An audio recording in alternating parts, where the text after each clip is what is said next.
Buna gerek yok. Buna gerek var. Sana daha önce şans verdim ama kullanmadın. Bunu yapmaya beni sen mecbur ettin. Herkesin iyiliği için bu şart. Lütfen yapma. Lütfen. Naz, lütfen, lütfen bırak. Şebnem, karışma lütfen. Tadına bakıp hangisi tuzlu söyler misin?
Evet. Hangisi?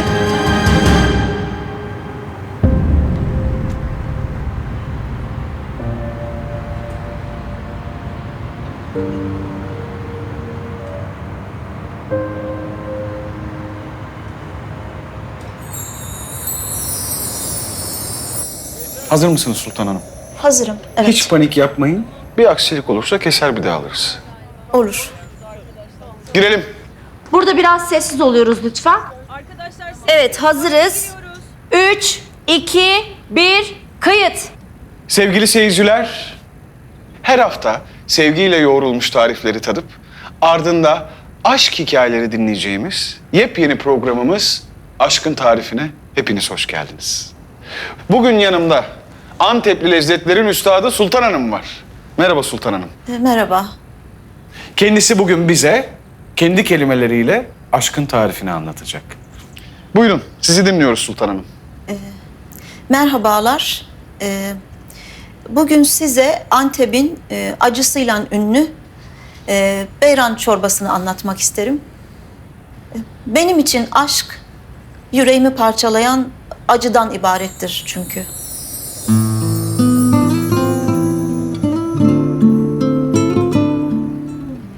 Yeni yuvanız olan düdüklü tencerenizi, eşinizi, yani kuzu etini,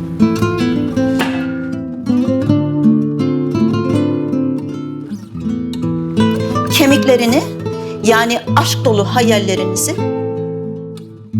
ve aşkınızın tohumları olan suyu ekliyoruz.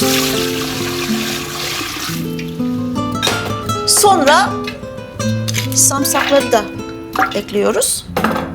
Haşlıyoruz.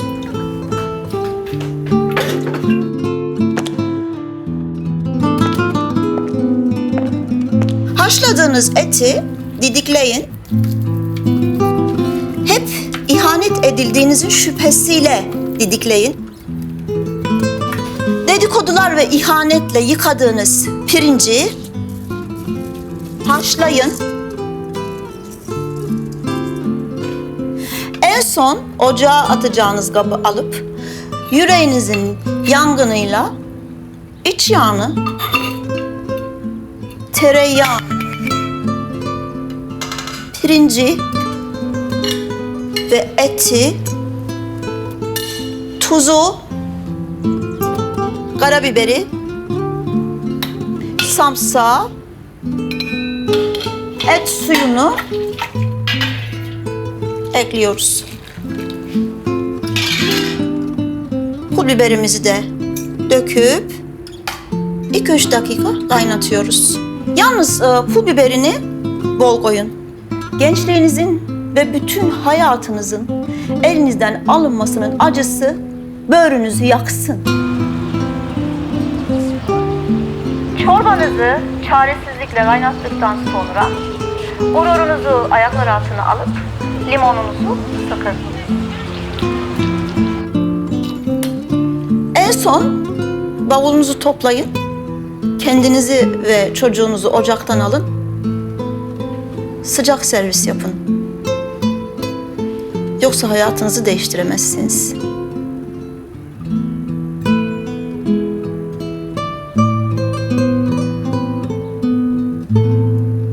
Afiyet olsun.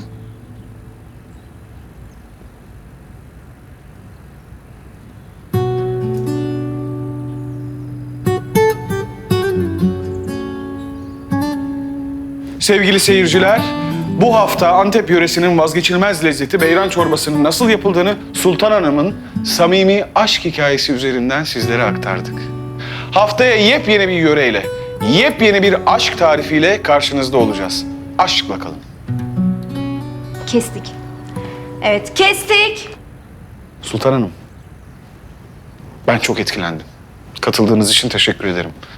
Eminim bu program herkesi çok etkileyecek.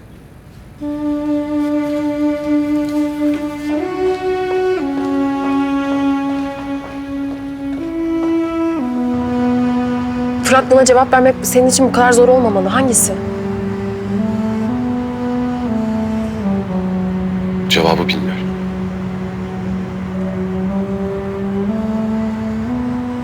Bilmiyorum.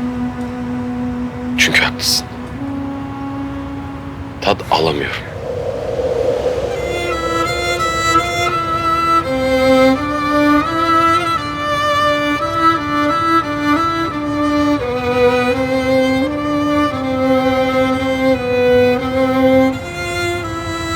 Hepinizden özür dilerim.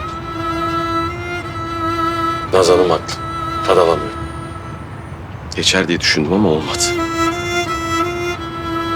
Fırat şefim, geçici bir durumdur kesin yani. Doktora gittiniz mi? Gittim tabii. Merak edilecek bir şey yok arkadaşlar. Tamam, tamam. Arkadaşlar, lütfen herkes işinin başına. Servise yetişmemiz gerekiyor.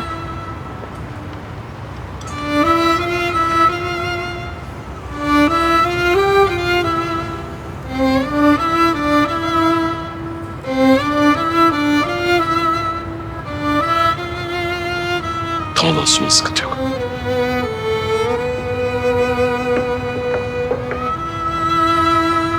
Fırat, ben gerçekten çok üzgünüm. Yani neler hissettiğini tahmin bile edemiyorum. Ama bizimle paylaşmanı isterdim açıkçası. Umarım en kısa sürede iyileşirsin. Hatta umuyorum. Biliyorum. Sağ ol şefim.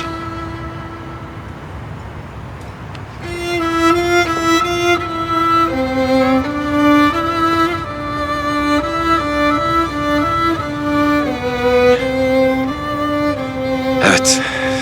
Tebrik ederim. Sen kazandın. Oldu mu? Tamam mı? Rahatladın mı? Mutlu musun? Sayende iyi bir şef de değilim. İyiyi bırak. Artık bir şef değilim. Burada çalışmam için de bir sebep kalmadı. Herkese yalancı olduğumu da ispatladın. Var mı başka alacağım bir şey benden? Bundan memnun olduğumu mu sanıyorsun? Sanmıyorum. Eminim. Belli ki hala intikamını alıyorsun. İyi niyetli bir insan bunu şova çevirmez. Başka türlü itiraf edecek miydin ki? Ben senin için de endişelendim. Sana defalarca sordum. Sakladın, inkar ettin, hep yalan söyledin. Ne yapacaktım? Ben sadece sana yardımcı olmak istedim. Evet. Kesin öyledir. Bir de bana yalancı diyene bak.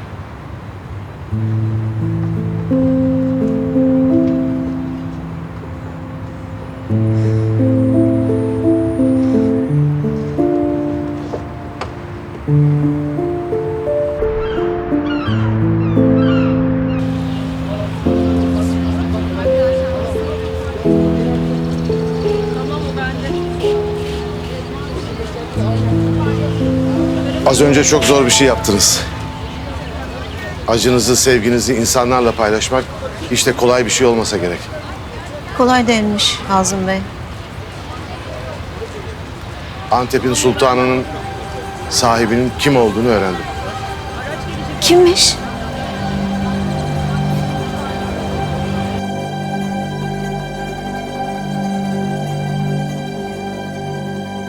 Hazım Bey, neden çekiniyorsunuz? Söylesenize kimmiş? Antep'in sultanının sahibi eski eşiniz Serdal Öz.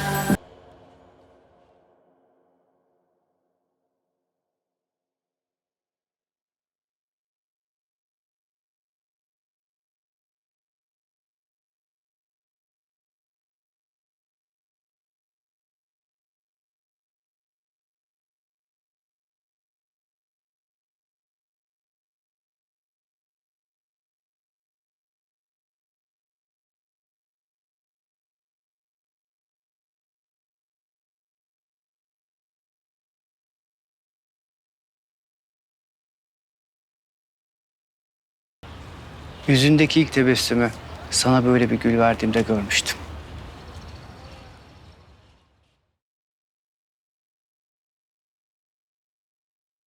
O gülün hala hatırı var mı Sultan? Hı?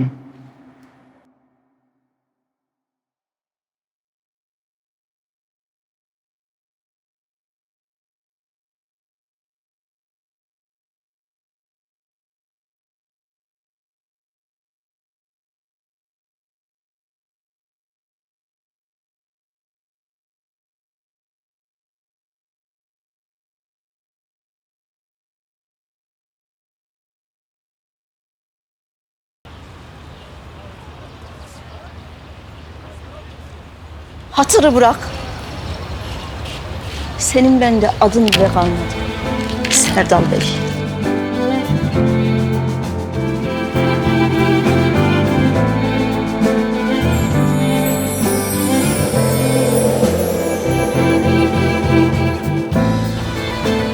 Yıllar önce gömdüm ben seni.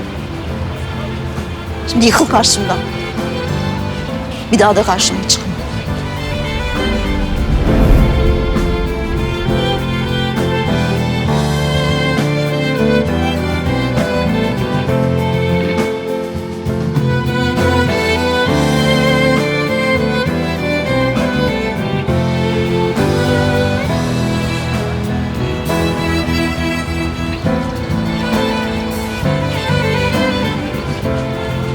Baba.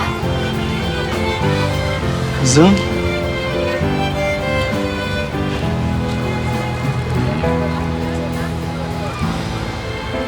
Nazan Hanım nasıl öyle bir şey yaptı hala inanamıyorum. Ya ne yapacaktı? Fırat Şef açık açık sizi kandırdım dedi. Nazan Hanım da belli ki mecbur kalmış böyle bir oyuna. Ya Serra, böyle bir şeyi bırak bize. Şef olarak kendini itiraf etmeye kolay mı sanıyorsun? Kolunun bacağın olmaması gibi bir şey bu, farkında mısın? Yeter! Burası bir mutfak. Farkında mısınız? Dedikodu alanı değil. Arkadaşlar bakın, anlıyorum gerçekten. Hepimiz şu anda şaşkınız, gerginiz, kafamız karışık.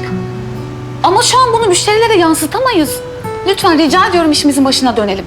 Peki şimdi ne olacak Şebnem Hanım? Ben Fırat Şef'in iyileşeceğine eminim. Tamam, o iyileşene kadar da burayı sen yöneteceksin Eray. Hepimiz güveniyoruz sana. Değil mi arkadaşlar? Evet. Evet. Ama sizden bir ricam var. Lütfen rica ediyorum. Fırat Şef'in bu durumu hepimizin arasında bir sır olarak kalmalı. Eğer duyulursa şefin kariyerine zarar verir çünkü. Tamam.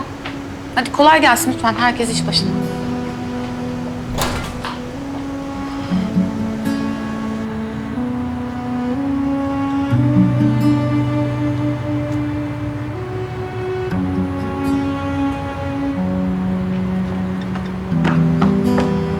Fırat nerede? Bilmiyorum. Gitti. Gerçekten gerekli miydi bu Naz?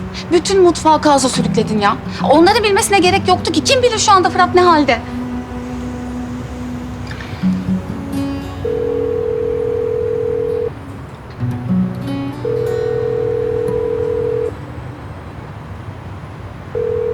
Açmıyor.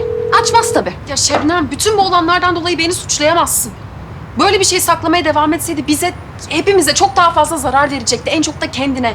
Ortaya çıkmalıydı gerçekler. Böyle herkesin içinde küçük düşürerek değil ama. Benim de hatam var. Yani benim engel olmam gerekiyordu. Çok kırdık Fırat'ı. Tamam, ben de yaptığımdan gurur duymuyorum, memnun değilim. Ama beni buna mecbur bıraktı. Umarım bizi affedebilir. Fırat, iyi misin?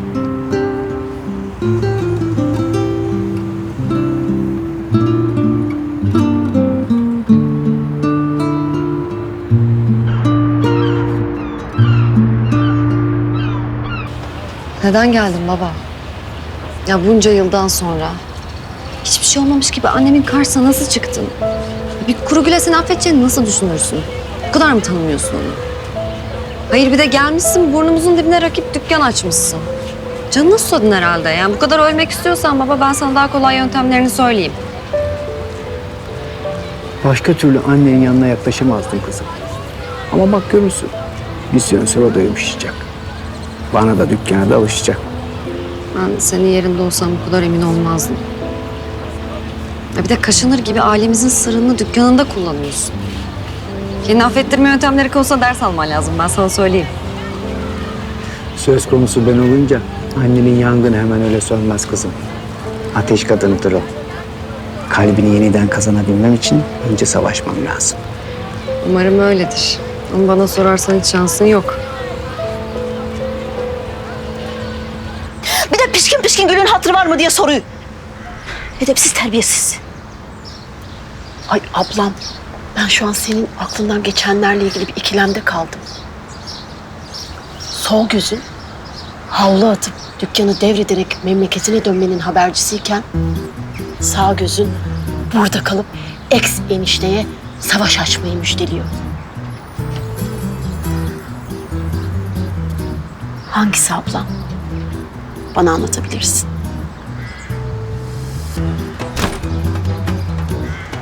Kızım bu ne ses? Ay ablam ne bileyim. Ablam ben bakarım. Dur.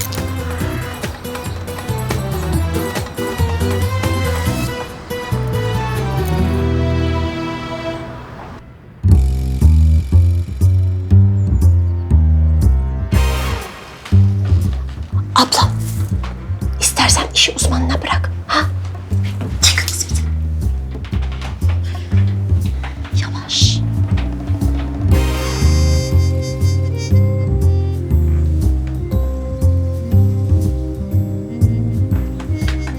Abla. Şu Melik Reis sandığının üstüne oturmuş. İşlemeli dantellerde gözü olabilir.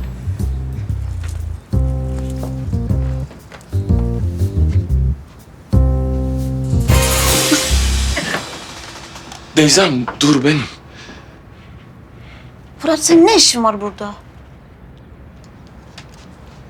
Bunu yollamayı unutmuşsun.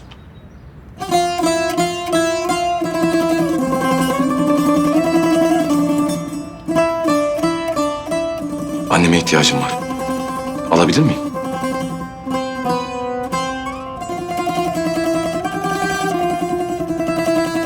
Al hadi.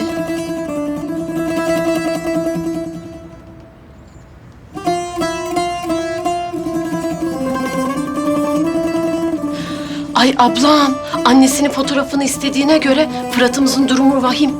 Sen hep demez miydin o çocukken ne zaman kötü bir gün geçirse hep annesinin fotoğrafına sarılıp uyur diye?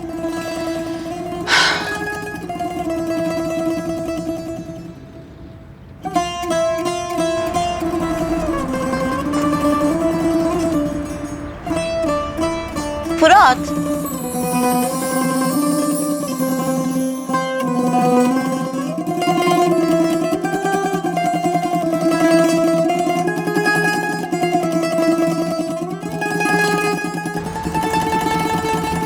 Geç otur şuraya.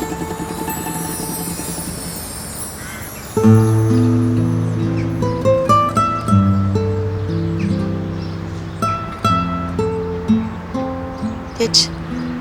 Geleyim ben şimdi.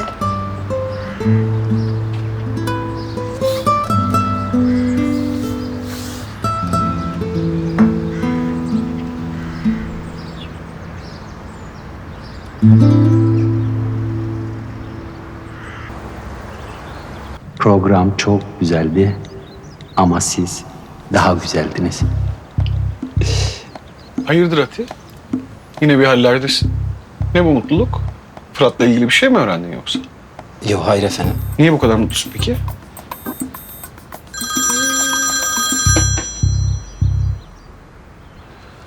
Efendim Asuman, Galiba sonunda istediğin şey oldu. ne oldu? Fırat tat duyusunu kaybetmiş. Ne? Ne diyorsun sen ya? Şaka mı bu?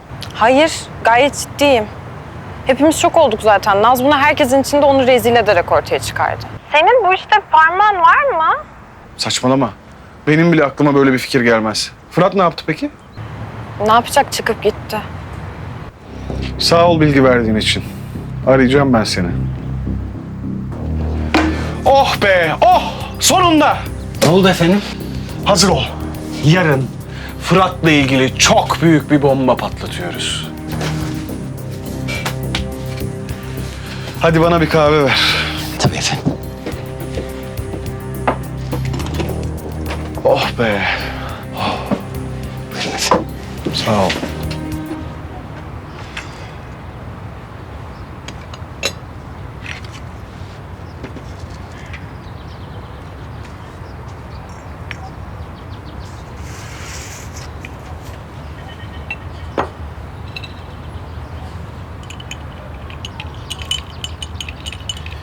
Dur. Önce bir ye. Hadi.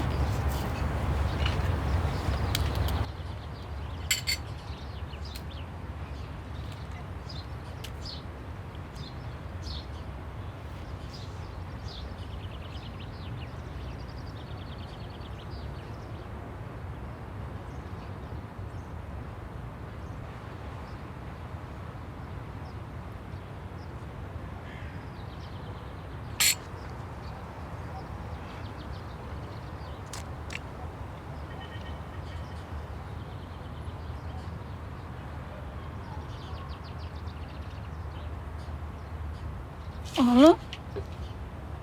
Ne oldu sana? Yok yok bir şey olmuş ağlarsın.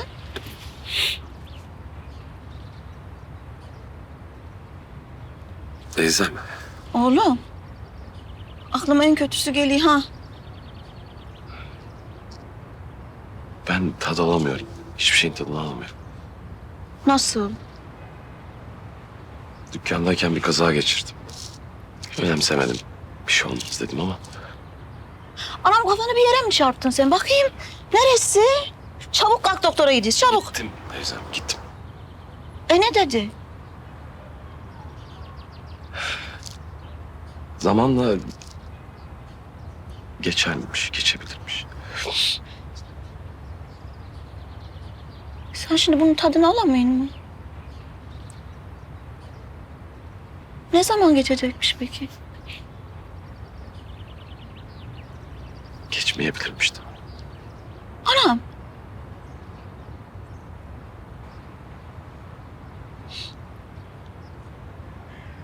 Sanki her şeye bir camın arkasından bakıyormuşum gibi.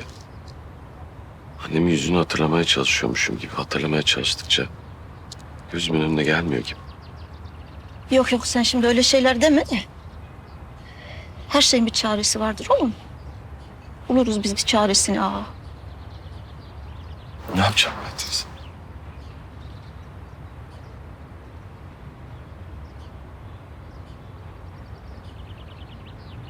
Oğlum. Annem. Bulacağız bir çaresini ya. Koçum benim.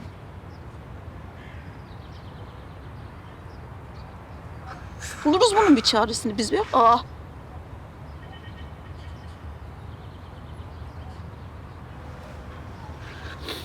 Koçum benim. Annem.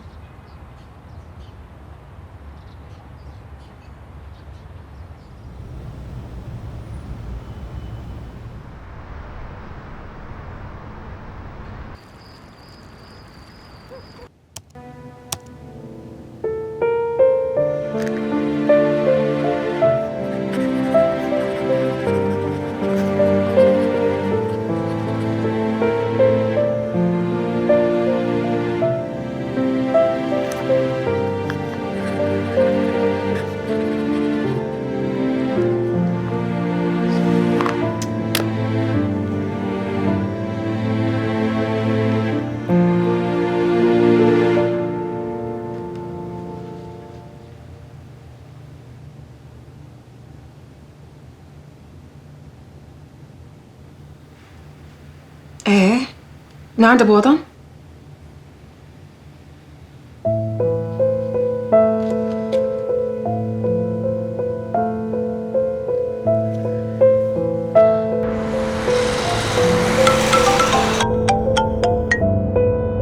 Alo, Şebnem Fırat'tan haber aldın mı? Hayır. Ya adam zaten rehberden numaralarımızı silse geri. Vallahi şahsen ben öyle yapardım. Şebnem tamam, daha ne kadar daha kafama kakacaksın bunu? Bilmem. Böyle belki birazcık vicdanını sızlatana kadar Naz. Sızlamıyor mu sanıyorsun? Belki Ergin'den falan bir haber almışsındır diye düşündüm. Vallahi konuyu bile açamadım. Sevgilime en yakın arkadaşının kariyerini bitirdik diyemedim. Kaç kere daha söyleyeceğim, niyetimin bu olmadığını biliyorsun sen de. Duyan da ben bir canavarım zannedecek. Canavar değilim ben.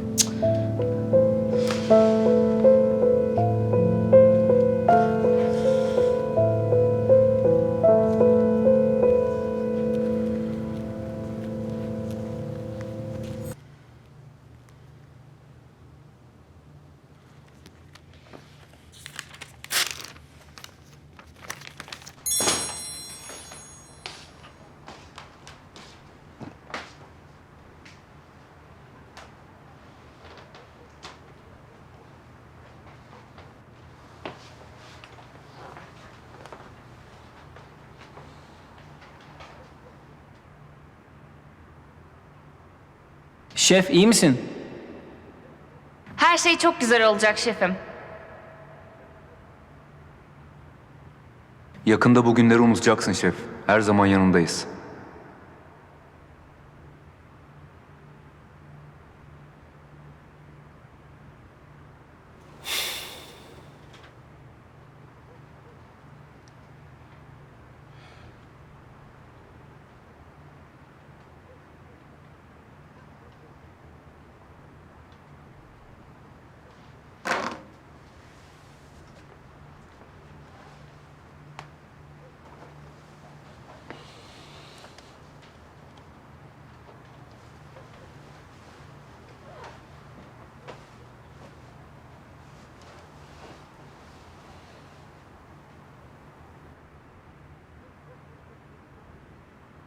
Beni sevmiyor anne.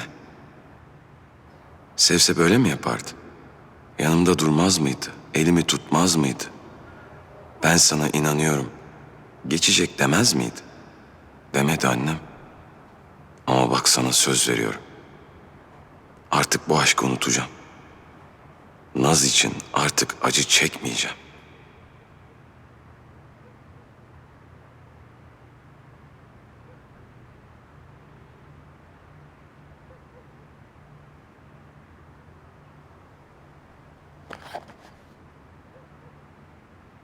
İnanmıyorsun bana. Bu defa inan.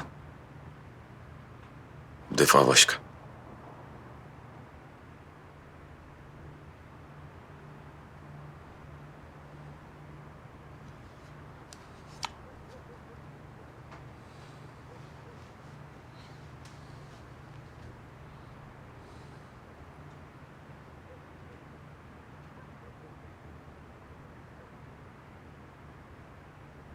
Hop hop hop hop bırak.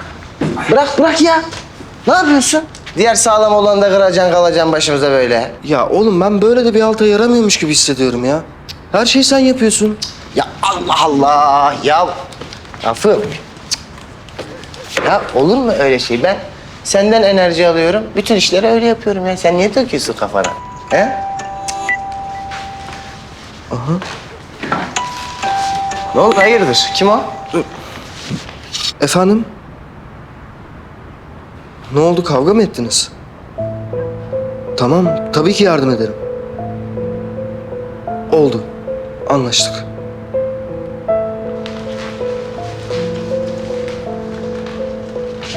Kim o? Kime yardım edecek?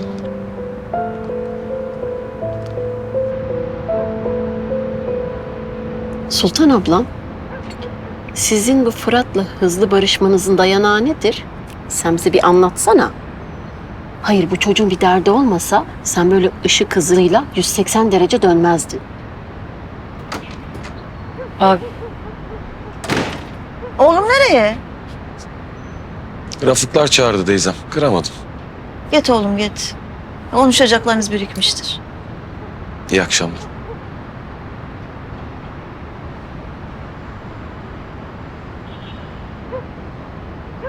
Anne. Derdin ne abimin?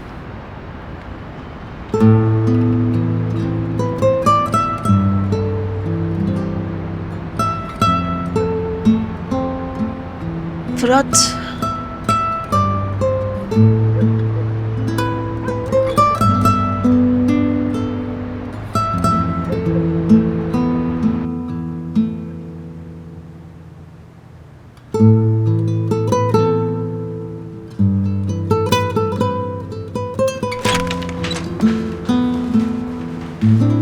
Mirza? Ergin?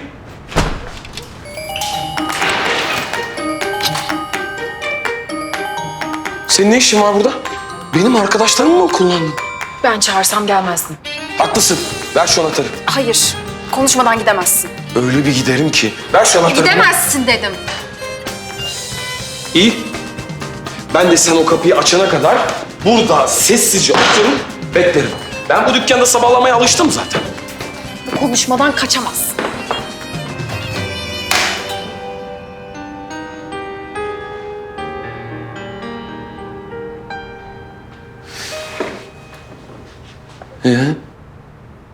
Anlaşıldı. Benimle konuşmak için bu kadar zahmete girdiğine göre önemli bir şey var. Ne oldu? Benden özür mü dileyeceksin? Gerçi bir dakika.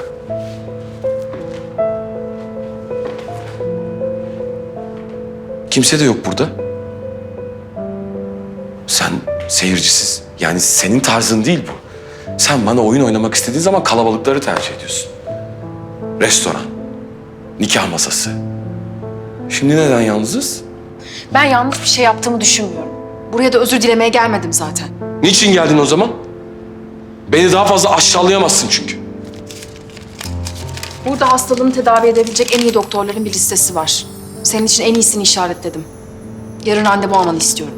Emrin olur. Senin iyiliğin için uğraşıyorum Fırat. Çok geç. Bana olan öfken yüzünden hata yapacaksın. Evet, haklısın. Sen beni her ittiğinde geri döndüm. O nikah masasında bıraktığında da geri döndüm. Aynı şey. Aynı şey. Ben her defasında kendimden verdim. Ve en büyük hatam sana aşık olmak oldu.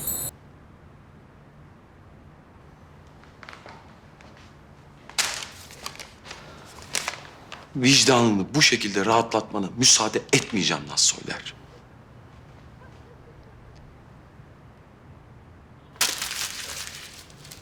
Benden uzak dur. En başından beri istediğim bu değil miydi zaten? Bu kadar konuşma yeter. Ver şu anahtarı.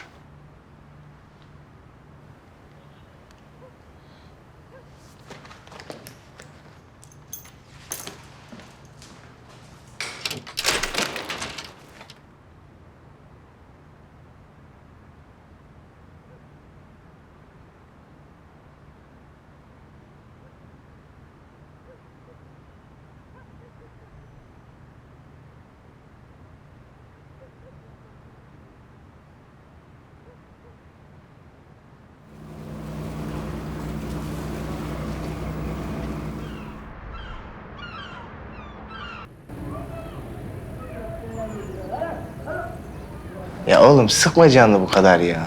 İyi bir şey yapmaya çalıştın ama tabii... Abim zaten üzgün. Yapılan emrivakiye sinirlenmesi çok normal. Sen sıkma canını. Ya ona takılmıyorum. Biz kardeşimle küs kalamayız zaten. Ama Fırat darmaduman oldu ya. Ben ona dertleniyorum. Sadece onunla kalsa iyi. Bir de sanki başımızda hiç dert yokmuşçasına eniştenin kebapçısı çıktı. Of bir de o vardı ya. Allah'ım ne olur teker teker ver şu dertleri. Teker teker ver. Senin babanın buraya dükkan açtığını öğrenince Fırat sen o zaman gör. Esas kıyamet o zaman kopacak zaten. Ay çocuklar ister misiniz şimdi? Alınca ben eksikleri almaya gidiyorum markete. Tamam. Fırat eniştesinin dükkanında olay çıkarsın. Bunun üzerine eniştenin adamları Fırat'ın üstüne çullanırken Sultan ablam arada paralansın. Ben bir gideyim. Yardım edeyim Seviye. Bu gelişmeleri Sultan abladan öğrenen Hazım Bey enişteyi duelloya davet etsin. Duello esnasında Hazım Bey'in silahı tutukluk yapsın ve oracıkta can versin. Bunu gören Sultan ablam da karalar bağlasın. Ben bir tuvalete gideyim, kendimi kilitleyeyim. Ve Naz babasının ölümünden Fırat'ı sorumlu tutsun. Biz de dahil olalım. Ve olaylar jenerasyonlar boyunca süren bir intikam hikayesine dönüşsün.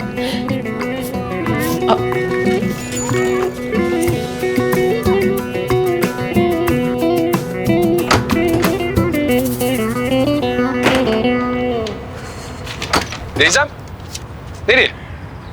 Dükkana oğlum. 2 dakika bekle, ben de geliyorum. Yok yok, gerek yok. Şey için gerek yok. Yani sen birkaç gün dinlen evde. Zaten dükkan çok sakin. Yani hava sıcak ya, et yenmiyor tabii. Sen de benim işe yaramayacağımı düşünüyorsun değil mi? Yok oğlum, ondan değil ya. Öyle değil yani. Ben bu bakışı tanırım. Benden bir şey saklıyorsun. Ya da üzülmeyeyim diye beni dükkandan uzak tutmaya çalışıyorsun. Tamam. En iyisi benden duyman. Hadi gel şurada biraz konuşalım.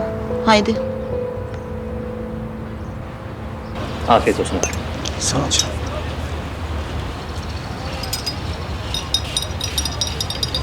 Bak oğlum, burası eski mahalle kültürüyle yaşayan bir yer. Burada insanlar samimiyet arar. Tabii ki saygılı olacaksın ama daha sıcak davranacaksın. İnsanların kendi dilinden konuşacaksın ki onlar kendilerini evinde gibi hissetsin. Anlatabildim mi? Anladım efendim. Çok güzel. Senin ne işin var lan burada? Ha? Kardeşim. Ha? Nasıl geldin? Efendim ne yapıyorsunuz siz ya? Ne yapıyorsun? Tamam. Bırak.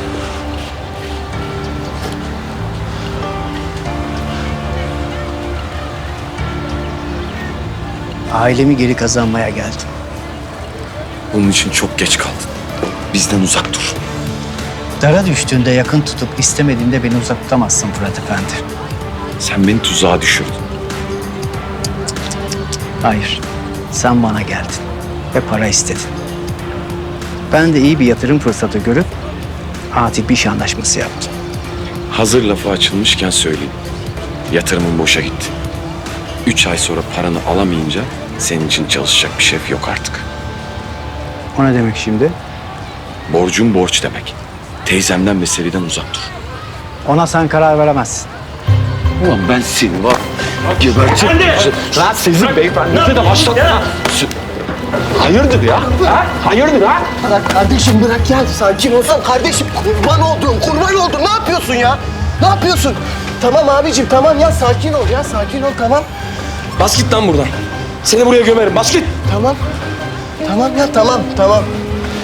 Rafı, ne yapıyorsun ya?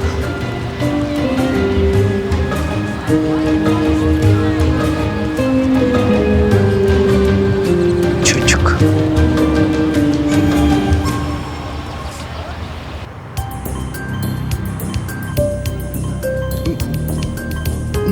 Bu ne ya? Çok özür dileriz. Hemen değiştiriyoruz. Kusura bakmayın efendim. Hadi. Evet, çok kötü. Gelmez mi? Başka bir yere gidelim. Evet. Çıkalım. Teşekkür ederiz.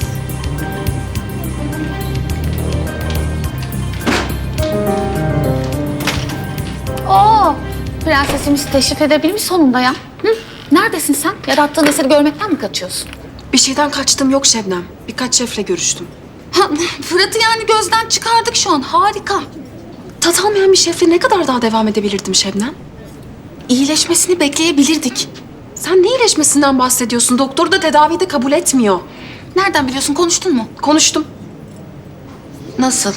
Ne zaman? Dün gece. Geç kalmışsın Nazcığım. Onu bütün herkese rezil ettikten 17 saniye sonra falan yapman gerekiyordu. Gerçekten bu adam kaosun kokusunu alıyor ya. Başka açıklaması yok. Nasılsın Naz? Müsaitsen biraz konuşalım mı? Şu an pek uygun bir zaman değil Taylan. Kriz halindeyiz. Lütfen. Fazla vaktini almayacağım. İşle ilgili. Tamam. Terasa geçelim.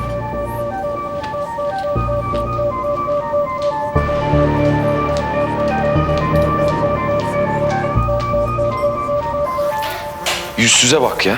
Burnumuzun dibine kadar gelip dükkan açtı. Neye şaşırdın oğlum sen? Adamın ayağına kadar gidip para istemişsin. O da 100 buldu tabii. Söz vermişti bana. Oğlum sen o adamın sözüne inandın mı gerçekten? Bana ne sözler vermişti zamanında. Neyse şimdi tamam olan oldu artık. Burada şey değil yani dükkan falan da umurumda değil benim yani. Biz seni doktora götürmemiz lazım hemen. Benim umurumda. Bunca yılın emeği var. Ne yapacağız? Yedirecek miyiz o herife? Vallahi yemişler işte. Bizim özel tarifimizi de almışlar. Resmen dükkanımızın özgünlüğünün üstüne gölge düşürdüler. Hadi onlar almışlar. Ya bizim bu mahallelinin üstünde hiç mi yani hakkımız yokmuş ya? Ablam, ne diyorum sana? Resmen intikam alır gibi fiyatlarını bizimkilerin altına çekmişler. Hayır bu sabotaj değil de ne acaba şimdi? Ay pardon canım. Gülendam doğru söylüyor. Bizim yeni bir tarif yaratmamız lazım. Kim? Ben mi dedim? Öyle bir tarif yaratacağız ki bütün millet 3 öğün onu yemek isteyecek. Onu da çalacak değiller ya. Evet, evet. Ben de tam olarak böyle dedim. Oğlum iyi de yani kolay mı onu yaratmak yani? Sonuçta bu tarif bizim ailemizin yıllarca yani geleneğiyle, tecrübesiyle oluşturduğu bir sır. Yani nasıl yapacağız onu yani? Hadi sen iyi olsan neyse. Ben en az benim kadar iyi olan birisini tanıyorum. Kim? Ben mi? Yani anlayacağın, ben bu program serisini aynı kalitede sürdürmek istiyorum. Diyorum ki Fırat Şef'i konuk alayım. Tabii önce seninle konuşmak isterim. Fırat bunu asla kabul etmez. Nazcığım, eğer destek olursan aramızdaki gerilimi sonlandırabiliriz. Bakma bana öyle. Yani bütün kırgınlıkları kapatıp yepyeni bir sayfa açmaya çalışıyorum. Yine de bence iyi bir fikir değil. Ben yine de konuşayım Fırat'la. Gerek yok. Zaten Fırat şu an izinli. O zaman sen bana yardımcı ol. Tatlılarının güzelliğini bilmeyen yok. Eminim tatlı yaparken anlatacağım bir aşk tarifinde vardır. Uygun bir zaman değil bence Taylan. Naz, lütfen. Senden rica ediyorum. O kadar hukukumuz var sonuçta. Kırma beni. Lütfen.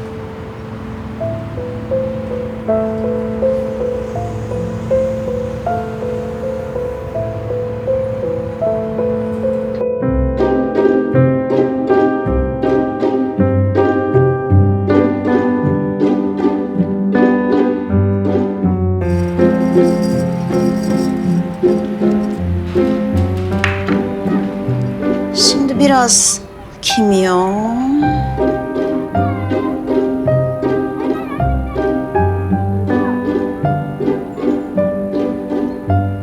Biraz yeni bahar.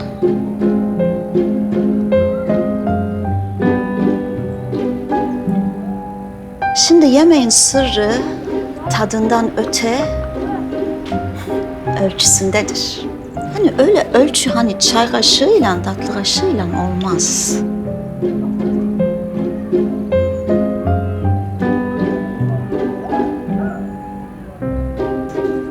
İnsanın içinden gelir. Hani derler ya, insanın elinin tadı vardır diye. İşte o insanın içinden geçip gelendir. Ablam, aslında ben de evde tam olarak böyle yapıyorum biliyor musun? Oğlum şu bakırtası ver bakayım sen bana. Şimdi bunları güzelce bunun içine boşaltacağız.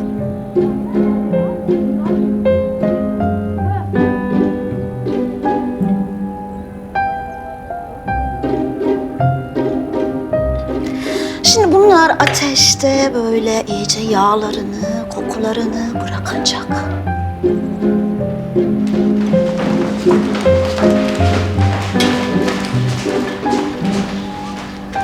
Şimdi asıl sırlarım burada. Şimdi biraz havlayacağım.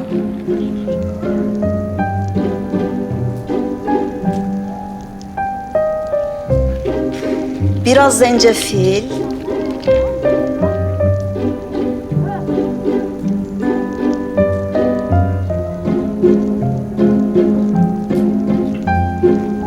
Ve olmazsa olmazı bizim oranın safranı. Ama azıcık.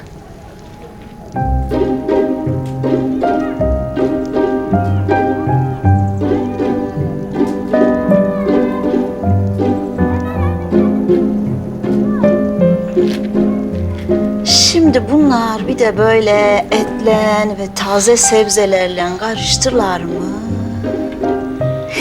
İşte asıl mucize orada ortaya çıkacak.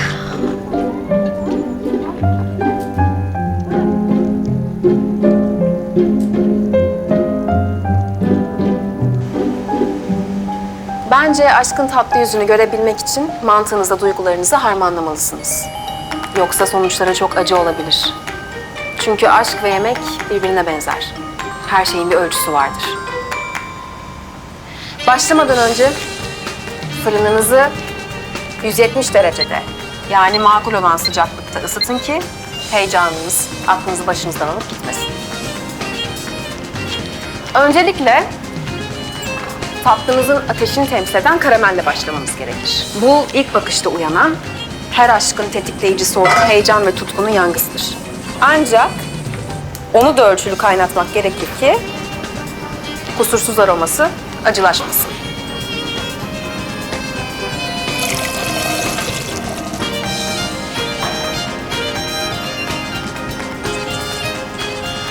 Bunu hazır olduğunda ilişkinizin yuvası olan kuplara boşaltın. Sonra aşkınızın temelini ve bağlayıcılığını oluşturan yumurtaları kasenize kırın. Baz olarak aldığınız güvenin üstüne birlikte geçirdiğiniz keyifli vakitleri ve keşifleri temsil eden şekeri ekleyin.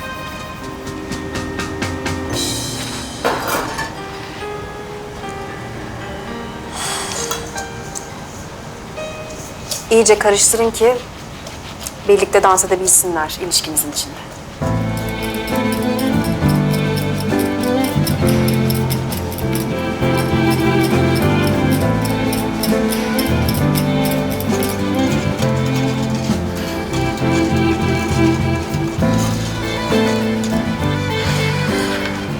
Artık ilişkinizin temel ikilisini hallettiğinize göre sürprizlerle dolu jestleri, yani vanilyayı katmakta ve diğerleriyle özdeş hale getirmekte bir sakınca yok.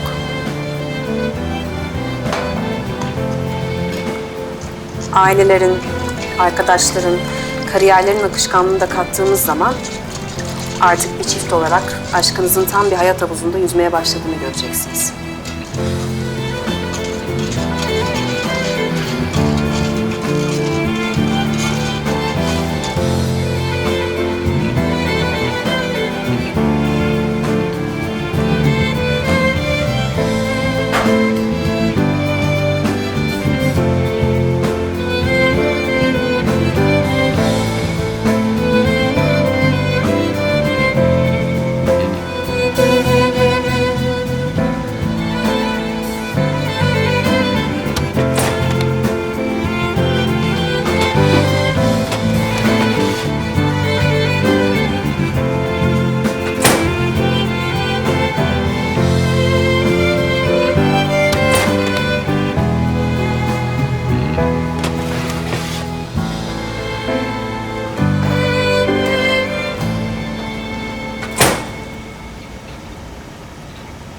Tatlımızı biraz bekledikten sonra buzdolabında soğumaya bırakacağız ki tüm öğeler birbirinin içine geçsin ve aşkınız kusursuz olsun.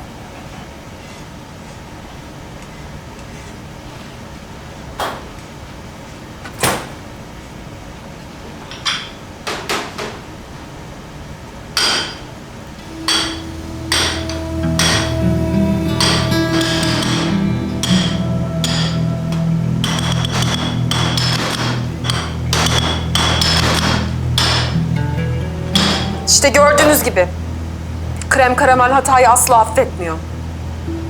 Aşkın affetmediği gibi.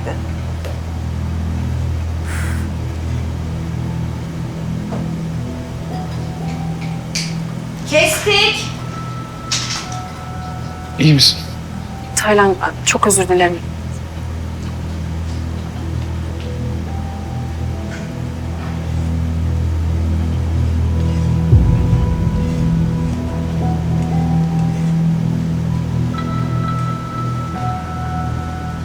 Hadi. Hemen haberi sosyal medyadan yay. Kimse de bizden çıktığını bilmesin. Çabuk. Çabuk. Hava alın biraz.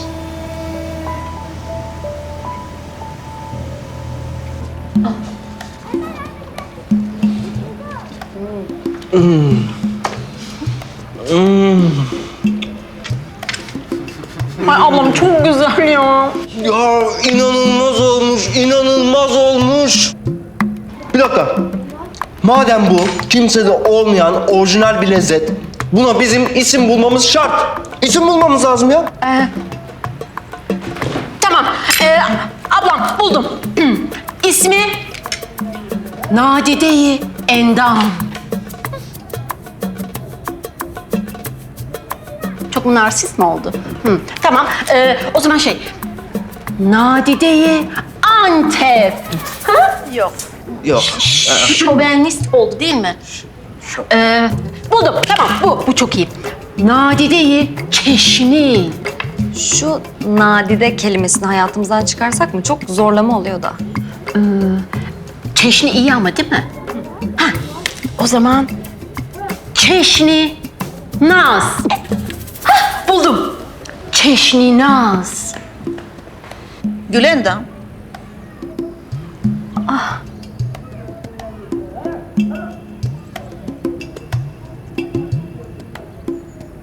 Vallahi Gül'ü ben beğendim. Helal olsun sana. Olur.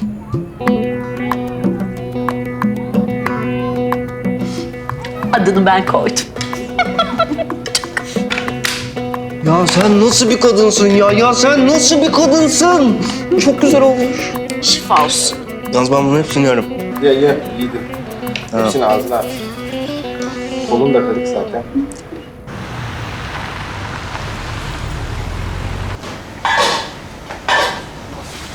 Arkadaşlar şuna bakın.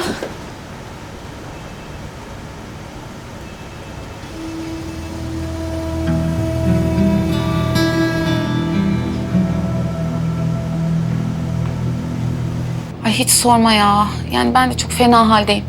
Burayı görmen lazım. Ben gerçekten bak Fırat'sız bir hiç olduğumuzu bir kez daha anlamış oldum. Şebnem Hanım. Bunu gördünüz mü? Ne? Ergin, Fırat nerede? Yanında mı? Ne oldu ki? Burada. Sultan ablayla barıştılar. Merak etme biz yanındayız. Tamam sakın yanından ayrılmayın. Ha bir de asla sosyal medyaya girmesine şu an izin vermeyin tamam mı? Şebnem neler oluyor? Bana da bir anlatsan. Hastalığıyla ilgili haber her yerde şu an. Ne? Ne? Bu akşam görüşebiliyor muyuz? Ya çok sevindim ya. Çok sevindim. Tamam canım benim. Ben o zaman ararım daha sonra seni. Hadi önce sen kapat. Tamam.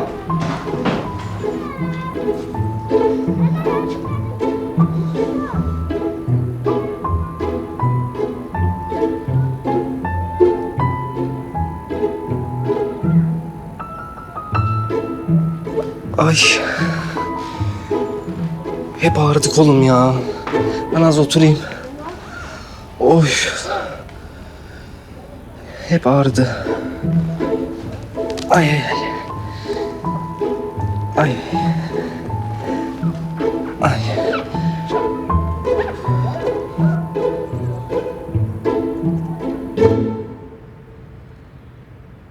Sen bir yıllık tecrübeyle neyin şefliğine başvuruyorsun acaba?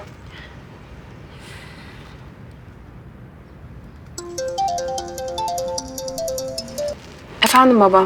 Kızım bu sosyal medyada Fırat'la ilgili çıkan haberler neyin nesi? Doğru mu bunlar? Ne haberi? Kızım görmedin mi? Ben bile gördüm. Her yerde çıkmış.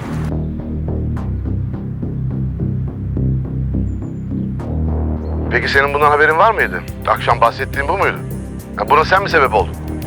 Baba ben şimdi konuşamıyorum. Kapatmam lazım. Burası çok feci durumda. Sonra görüşürüz, tamam mı? Tamam. Gördün mü haberleri? Şimdi babam söyleyince gördüm. Ya nereden öğrenmiş olabilirler? Restoranın dışında kimse bilmiyordu ki. Kim söyledi? Bilmiyorum. Be Naz ya. Ya ben böyle kimseye söylemeliyim diye sana kaç kere söyledim. Kimseye güven olmuyor işte, görüyorsun. Biz nasıl çıkacağız şimdi bu işin içinden? Daha da önemlisi Fırat'a bu durumu nasıl açıklayacağız?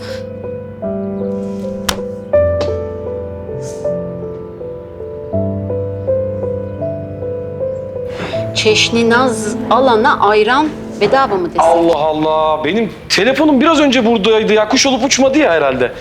Gülin, benim telefonumu gördün mü? Fırat, ayran mı şalgam mı daha ucuza geliyor bize? Ayran. İyi. Telefonumu gördün mü Gülin? Ay ben telefon falan görmedim. Dükkanımızın dolup taşan hallerinin hayalini görüyorum ben. Sultan ablam.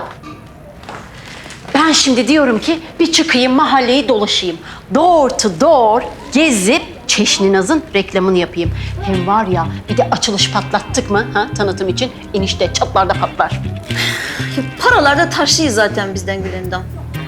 Yorma beni Allah aşkına ya. Git sen de Sevi gibi ne yapacaksan yap Allah aşkına. Aman.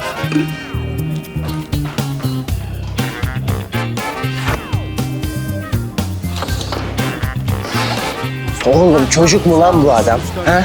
Ne zamana kadar saklayacağız telefonunu? Başkasından duyacağına bizden duysun ya. Öyle daha çok yıkılır. Oğlum saçmalama. Adam daha durumuna yeni alışıyor. Bir de kalkıp dünya alem tat alamadığını öğren dersek iyice yıkılacak. Uzatabildiğimiz kadar uzatacağız. Belki biraz daha sindirir. Ay eyvahlar olsun. Duydu mu şimdi cümle alem? Bak. Gül ya. Yok bir şey. Nereden duymuşlar? Sus artık sus. Kurban olayım sus. Sus. Teyzem, ben çıkıyorum. Bir de gideyim eve bakayım telefon orada mı diye. Oğlum dur. Önce bana bir söz vermeni isteyeyim. O Serdal denen adamla uğraşmayacaksın. Anladın mı? Biz burada kendi yağımızla kavrulacağız. Senin şu hastalığına da bir çare bulacağız, tamam mı? Beni dinle. O adamla işimiz yok bizim. Onu Allah'a havale edeceğiz. Tamam mı? Tamam değil. O adam seni üzecek. Bırak üzmeyi. En ufak canını yakacak bir şey olsun ben durmam. Herkes de bunu böyle bilsin, sen de bunu böyle bil. Oğlum, birinin seni üzebilmesi için ona değer veriyor olman lazım. O adam beni üzemez ki.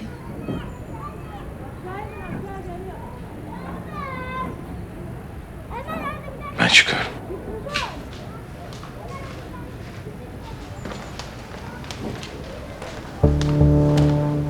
Ne işin var senin burada? Sakin ol. Tatsızlık çıkarmak için gelmedim. Sultan Hanım'a teşekkür etmek için buradayım. Ne teşekkürü ya?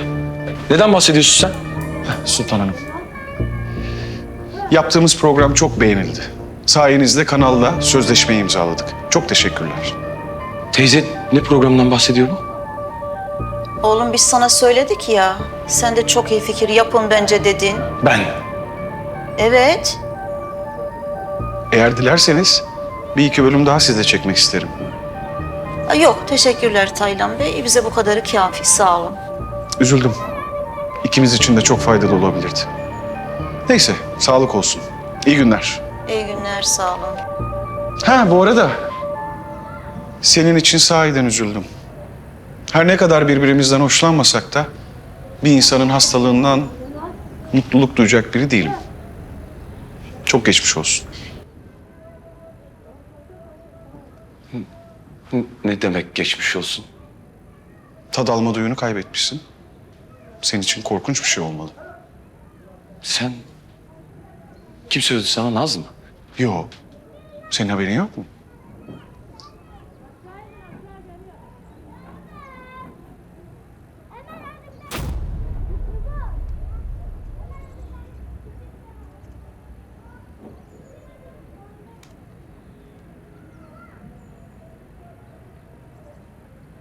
Geçmiş olsun.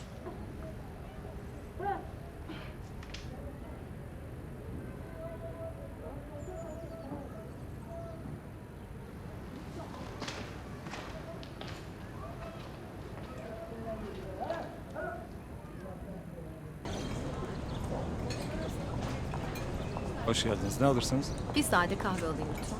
Hemen.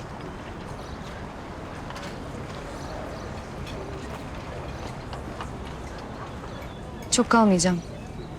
Afiyet olsun efendim. İyi günler. Belli. Anneme yalan söyledim. Dükkandan çıkmak için. Eğer onlarla konuşursak... Bora. Bak. Şu aralar ailemle çok sıkıntılı bir dönemden geçiyoruz. O yüzden bir süre ayrı kalsak hepimiz için daha iyi olacak. Bak bunları daha önce de konuştuk. Sorun abimse ben gider senin abinle konuşurum. Ya benden dinlerse daha farklı bakabilir bana. Hayır, sakın. Sakın böyle bir şey yapmaya kalkma. Abim zaten şu an çok zor bir durumda. Ben... Neyse ya. Hoşça kal. Sevi. Bunların hepsi bahane. Beni eğer gerçekten sevseydin tüm o engelleri aşmaya çalışırdın. Haklısın ya. En iyisi ayrılalım.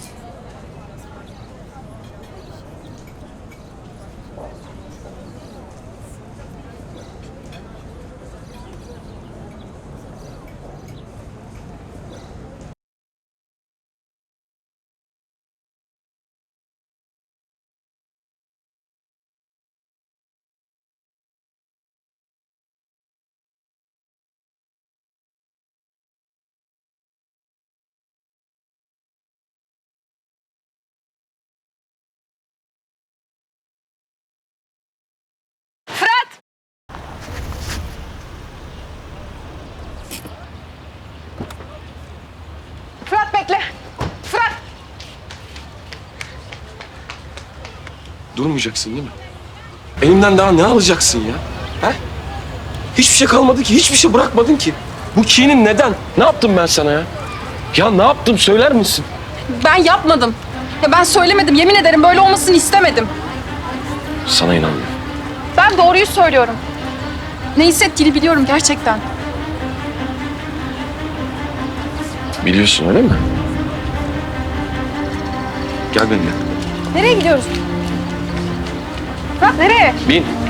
Nereye gidiyoruz? Bin dedim.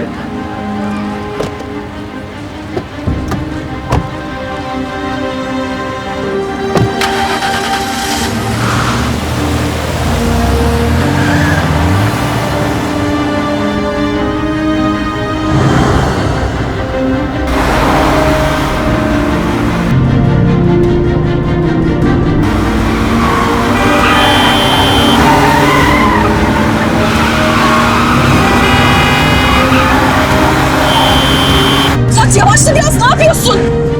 Şu an ne hissettiğimi anlatmaya çalışıyorum. İşte hayatım tam da şu an hissettiğin gibi. Son sürat giden bir arabanın içerisindeyim ama direksiyon başkasının ellerinde.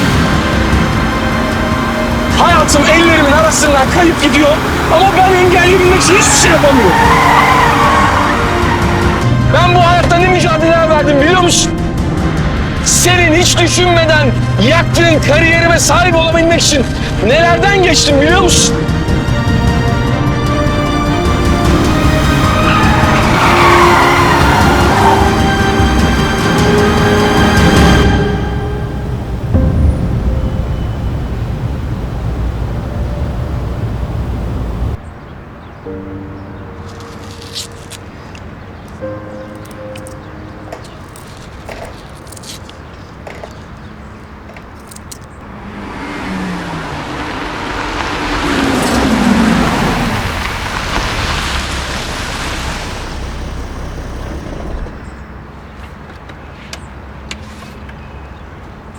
Ben burada çalıştım. Bak şu çocuğu görüyor musun? Her gün kilolarca soğan soyuyor bu çocuk. Sabah 5'te geliyor bu dükkana. Önce bütün dükkanı paspaslıyor. Sonra masaları hazırlıyor. Sonra servise yardım ediyor. Sonra da ne kadar ayak işi varsa hepsini yapıyor.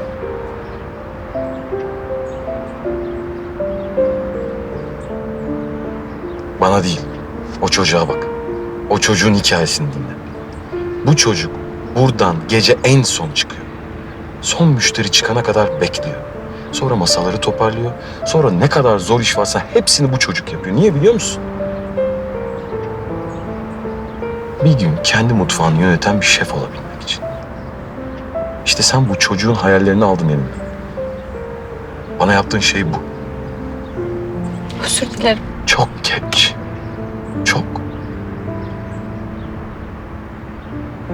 Artık Naz'a aşık Fırat yok. Sen o Fırat'ın kalbini bile bile her gün yaktın. Defalarca öldürdün.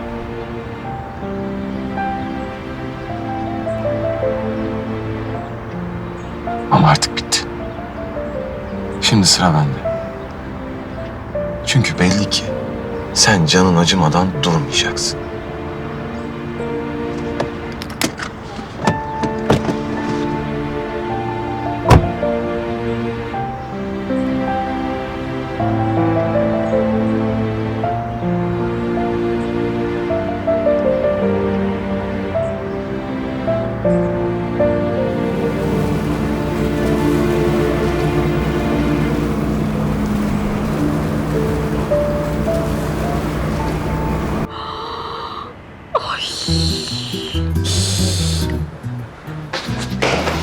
Ne oldu? Çabuk gel dedi. Fırat'a bir şey mi oldu? Daha ne olsun Mirza? Oğlanın haberi tıklanma rekorları kırmış neredeyse. Neyse, biz işimize bakalım. Bütün gün düşündüm. Fırat'ın hayatındaki streslerden birini ortadan kaldıracağız ki daha çabuk iyileşsin. Nasıl mı ortadan kaldıracağız? Ona benim bile gücüm yetmez. Hedefimiz bir başkası.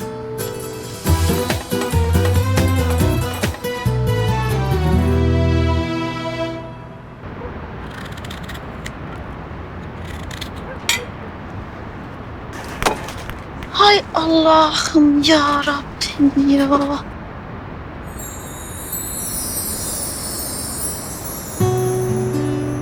Hazım Bey, İyi akşamlar. iyi akşamlar. Buyurun lütfen, buyurun. Sağ olun. Hayırdır inşallah. Yeni bir bela yok değil mi başımızda? Yok yok hiç merak etmeyin. Ama haklısınız. Ben son günlerde size hep felaket tellal oldum değil mi? Ay yok canım, estağfurullah, ben öyle demek istemedim de. Buyurun oturun lütfen. Buyurun. Çok teşekkür ederim. Bir şey içer misiniz? Gerçi ben bu akşam çay demlemedim ama hemen demlerim. Yok, gerek yok hiç zahmet etmeyin ne olur. Ben sadece öyle uğramak istedim. Ha. Siz Fırat'ın durumunu öğrendiniz herhalde değil mi? Gerçekten çok üzgünüm. Yani bizzat kendim gelip geçmiş olsun demek istedim. Eksik olmayın, sağ olun. Bir şekilde Naz'ın da olaylara dahil olduğunu duyunca üzüntüm daha da arttı. Biliyorum ona kızgınsınız ama haklısınız da. Sultan Hanım, bana göre onların arasında yaşanan her şeyin ama her şeyin tek sebebi aşk. Ama onlarınki insanı kestirilemez yollara sokacak cinsten. Bir medcezirin içinde gibi. Bazen gürültülü. Bazen de suskun.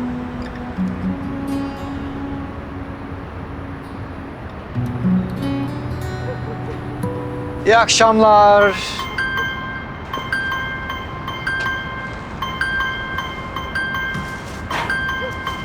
Sen hangi cesaretle benim evime gelirsin ha?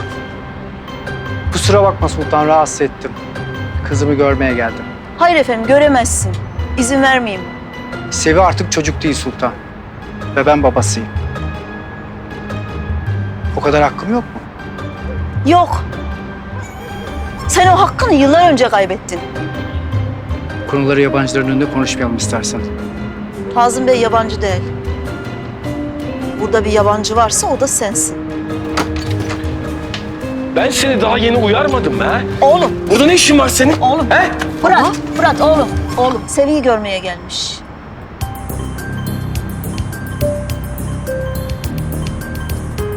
Peki Sevi buna ne diyor?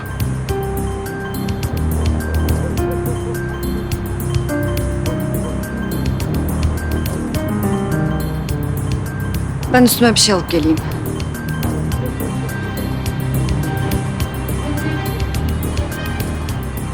Fırat, büyük geçmiş olsun. Çok üzüldüm. Yeğenim bir şey lazım olursa ben buradayım.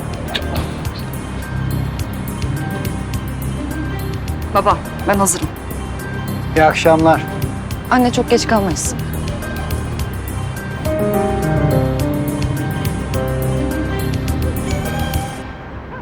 Benim asıl geliş sebebim çok yakın bir hastane sahibi dostumun tavsiyesi. Çabucak iyileşeceğine tüm kalbimle inanıyorum.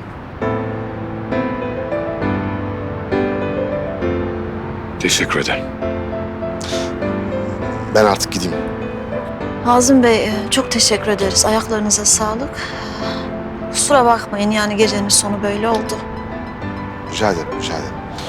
İyi akşamlar. İyi akşamlar.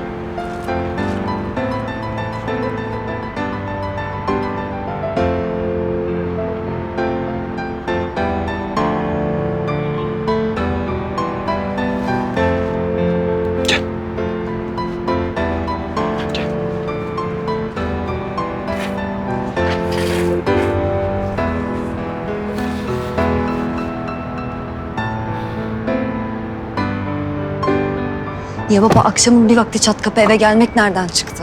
Beni ne kadar zor bir duruma düşeceğini hiç düşünmedin mi?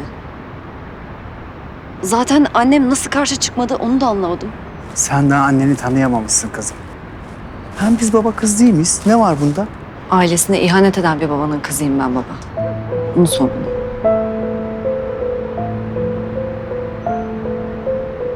O Hazım Bey de sürekli annenin etrafında pervane. Hayır yani Nazlı Fırat da ayrılmış. Ne diye görüşüyorlar anlamıyorum. Baba. Kusura bakma ama annemin hayatıyla ilgili bir soru sormaya hakkın yok senin. Ne olursa olsun sen benim babamsın. Ama annemin kocası değilsin artık. O yüzden lütfen annemi üzecek ya da huzurumuzu kaçıracak bir şey yapma. Olur mu? Hayır kızım benim böyle bir amacım yok ki. Amacın ne peki baba?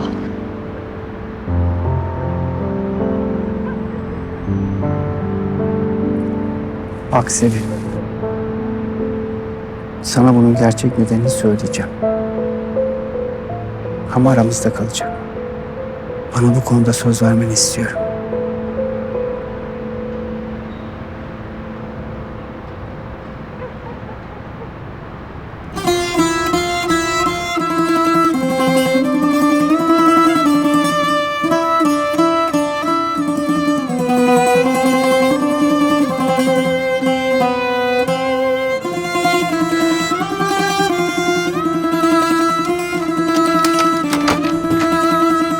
Sevi neredesin kızım sen?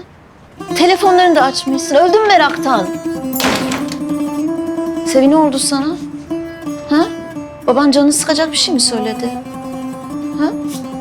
Bir şey mi söyledi? Ne oldu? O şeytan ne dedi sana? Bir şey demedi annem. Hatta ben söyledim bizden uzak dur diye. Ne dedi peki? Kalacak mıymış, gidecek miymiş? Ne dedi? Gidecekmiş. Çok fazla kalmayacakmış.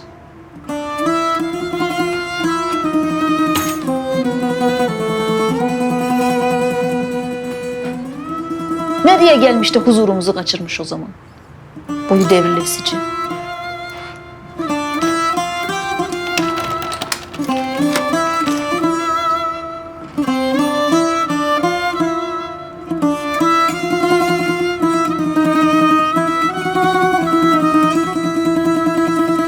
Artık Naz'a aşık Fırat yok.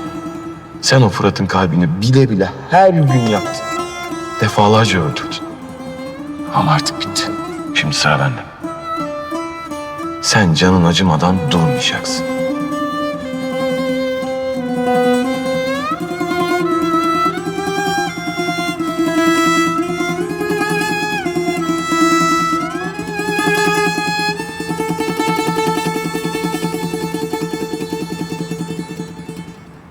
Evet, Naz söyler. Canının yanmasına hazır ol.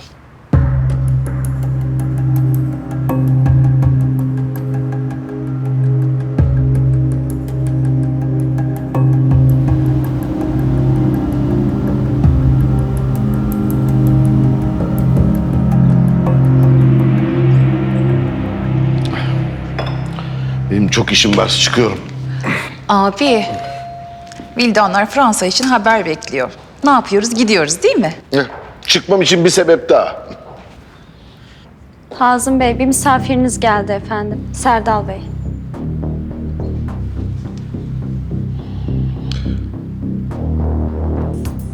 Bahçeye al kızım.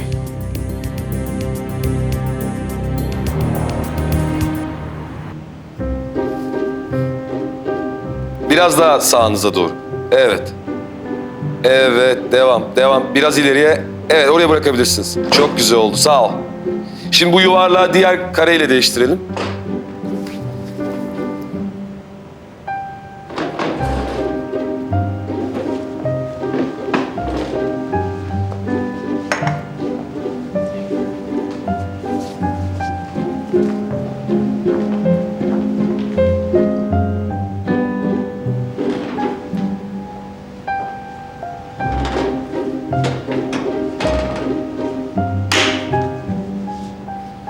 Bence çok güzel oldu. Serdal Bey, böyle çat kapı evime kadar gelmeniz doğrusu hiç yakışık almadı. Yabancı sayılmayız Hazım Bey. Sonuçta yeğenimle kızınızın bir şekilde bir hukuku var. Siz gece vakitleri benim ailemin evine gelebiliyorsanız benim de böyle çat kapı gelmemde herhangi bir sakınca yoktur diye düşündüm. Yanlış mı düşünmüşüm? Lütfen sadede gelir misiniz? Öncelikle restoranınıza hala talip olduğumu söylemek isterim. Serdal Bey, orası Naz'ın. Benim yönetimiyle ilgili herhangi bir etkim de yetkim de yok. Zaten kızım defalarca konuyla ilgili net cevapları size vermiş. Bu yüzden böyle bir şey söz konusu bile değil. Peki o zaman, sadede geleyim. Ailemi yeniden bir araya getirmeye çalışıyorum. Sultan da er geç kalbinin sesini dinleyip beni affedecektir. Siz de ondan uzak durursanız herhangi bir sorun yaşamayız. Ya sorun yaşamak istersem? O zaman sonuçlarına katlanırsınız.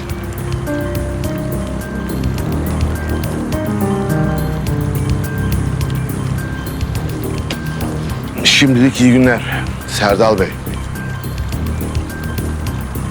Tekrar karşılaşacağımıza eminim.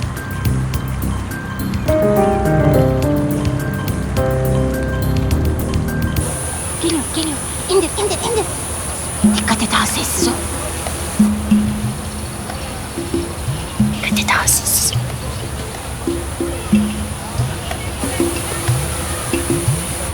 Geliyor, geliyor. İndir, indir, indir işte.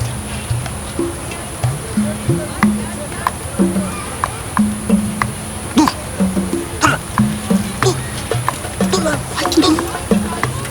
Geliyor, geliyor. İndir, indir, indir. Aferin sana. Aferin sana. Vallahi gizli test sürüşümüz başarıyla sonuçlandı.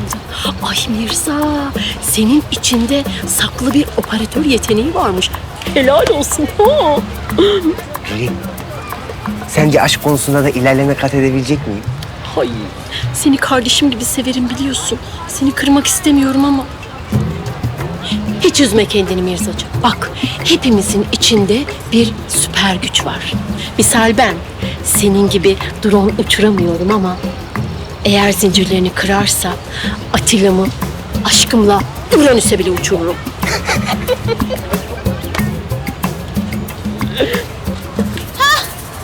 Bütün işiniz bitti. Oyuncakla oynamaya mı geldi sıra? Ablam, iş yapıyoruz biz. Ex eniştemizi mahalleden göndermek için hazırladığımız planımızın 1. aşamasındayız. O adamın adını duymayacağım demedim mi ben sana? Hele o sıfatla. Ablam, sen nereye gidiyorsun böyle? Yeni kebabımızın lansmanını yapacaktık. Onun acelesi yok. Benim daha önemli bir işim var. Ha. Hazım enişte... Ay, beye bizden hürmetler, sevgiler saydı. La havle ve la kuvvete illa billahil aliyyil azim. 1. etap tamamlandı. İkinci etapa geçiyoruz. Şimdi oyuncu seçme zamanı. Hazır, marş marş!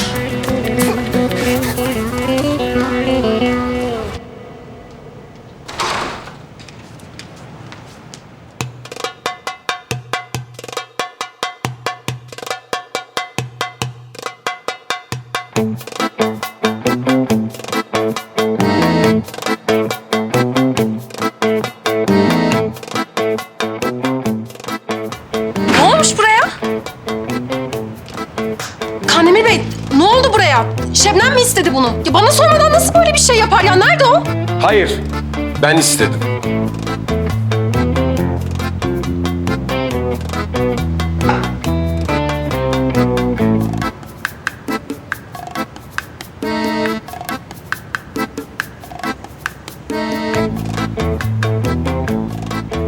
Ay iyi ki geldin Ergin ya.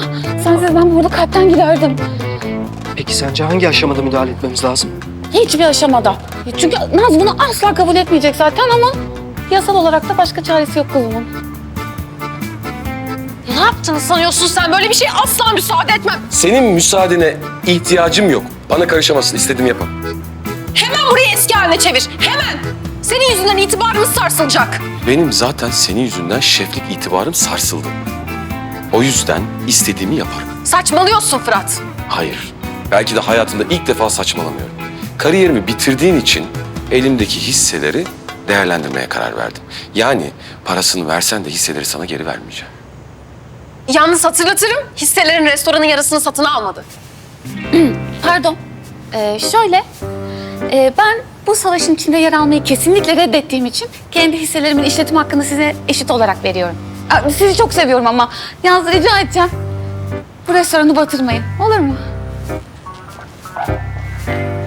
Ne yapıyor şu an? Sinirle buraya doğru geliyor mu Naz? Yok, gördüğüm kadarıyla sıcak çatışma şiddetini arttırarak devam ediyor. Benim kimseyi kendi tarafıma çektiğim falan yok. Kendisi karar verdi. Ayrıca dışarıda durup bu tarafı izleyen ortak ben olsaydım ben de Fırat Şef'i desteklerdim. Eğer canımı yakmak için bulduğun yol buysa boşuna uğraşma derim. Asla başaramayacaksın çünkü. Bu sınır burada kalacak ve bu sınırı kimse ihlal etmeyecek.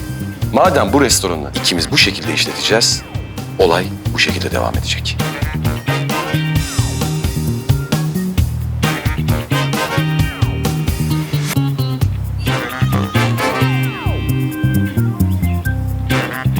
Ergin bana bittiğini söyle. Bitti de lütfen. Bitti mi? Heh? Tamam. Muhtemelen ben 3 hafta içinde işsizim zaten, değil mi? Sizin restoranda eğer böyle bir tane elemana falan ihtiyaç olsa ben çalışırım bu arada. Ya da ben niye çalışıyorum ya? Ben niye çalışıyorum ya? Ben çalışmayayım böyle. İşsiz, güçsüz, kariyersiz, çoluklu, çocuklu bir hayat kurayım. Evleneyim ben ya, değil mi? Ha? Bir dakika. Sen ciddi misin? Evlenmek mi istiyorsun? Tabii canım, tabii ben evleneyim. Ben niye evlenmeyeyim ki ya? Ay yok. Gerçekten daha fazla dayanmayacak benim kalbim bunu izleme. Şebnem, benimle evlenir misin? Ne? Bir dakika. Gerçekten mi? Gerçekten. Tüm kalbimle hayatımın kadını olmanı istiyorum. İzin ver. Seni çok mutlu edeyim. Nasıl olacak ki bu ya? Yani nasıl olur böyle bir şey? Yani biz çok yeniyiz şu anda. Yani zaten her şey çok karmaşık ayrıca. Ben annemlere söylemedim bile. Yani ben Gölyazı'ya da gidemedim hiç. Yani böyle şeyler telefonda da anlatılmaz ki. Ha? Tamam. Sevgilim bir nefes al. Şaka yaptım. Şaka. Nasıl şaka ama? Nasıl buldum hemen değil mi? Böyle açma halkası falan. Komikti ama değil mi? Ha? İtiraf et, komikti.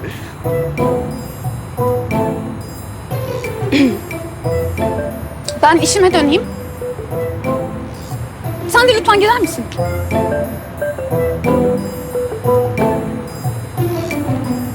Salaksın oğlum sen. Salak. Durduk yere yaktın başını. Yani bir kadına yapılacak şaka mı bu? Açma halkası nedir ya? Mavişim. Kandemir Bey'i alamazsın. O benimle kalacak. Bal gibi alırım. Biz onunla başından beri beraberiz. Biz de onunla sonuna kadar devam edeceğiz. Tamam. Kandemir Bey'i alabilirsin. Nasıl olsa bu saçmalık uzun sürmeyecek. Naz Hanım, Seyhan'ı da alıyorum. Seyhan bu tarafa gel. Ne? Seyhan bu tarafa gel. Ya sen tat almayan bir şefin mutfağından çıkan yemeklerde ne kadar da ayakta kalabileceğini düşünebiliyorsun. Baya. Çünkü çok iyi bir ortağım var. Kimmiş o?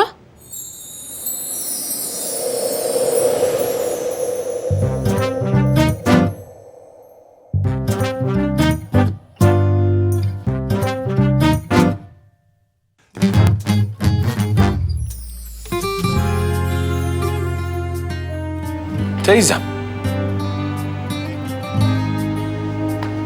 Teyzem. Hoş geldin. Hoş bulduk oğlum.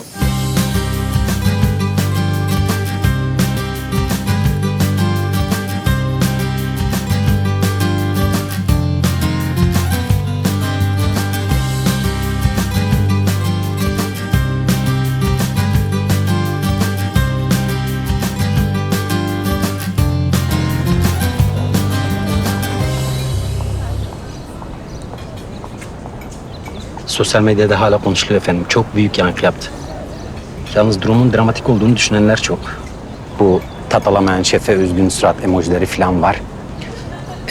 Yalnız efendim şu an görüyorum ki hem restorana hem şefe bayağı destek tweetleri atılmış. Halkımız her zaman mağdurun yanında biliyorsunuz. Fırat'a restoranda iş verecek olan halkımız değil Ati. Peki efendim bu restoranda bir müşteri patlamasına yol açmaz mı?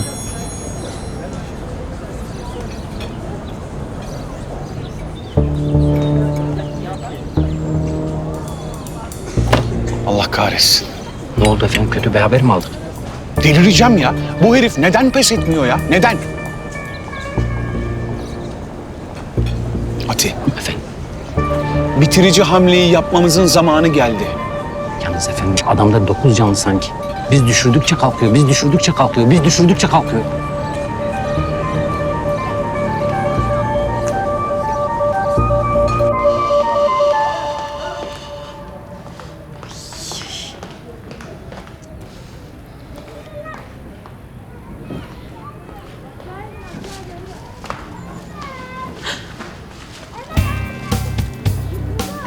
Ay.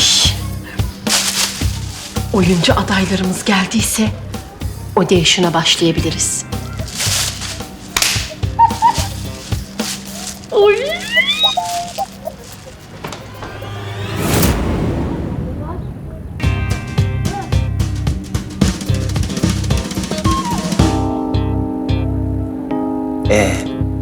Hangisi diyorsun?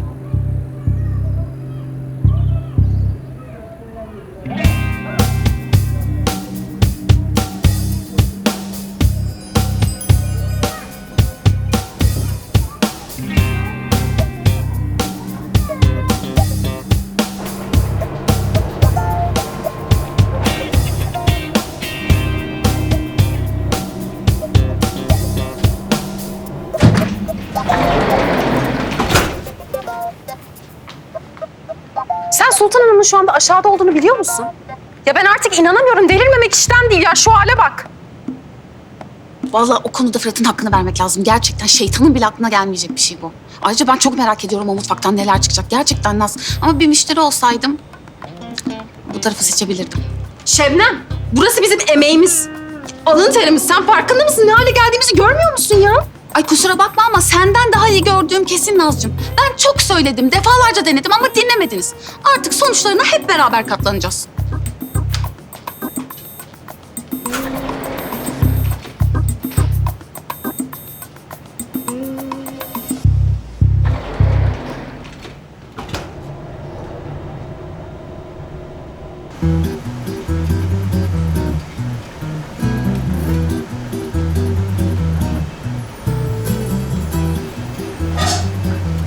Arkanda. Arkanda. Arkanda. Oğlum doğru bir şey yaptığımızdan emin misin sen? Ya ben ne anlarım Fransız yemeğinden? Yani mahvetmeyelim iyice her şeyi. Teyzem, zaten kısa bir süre için biliyorsun. Ben en kısa zamanda iyileşeceğim. Hadi Allah sonumuzu hayır etsin inşallah.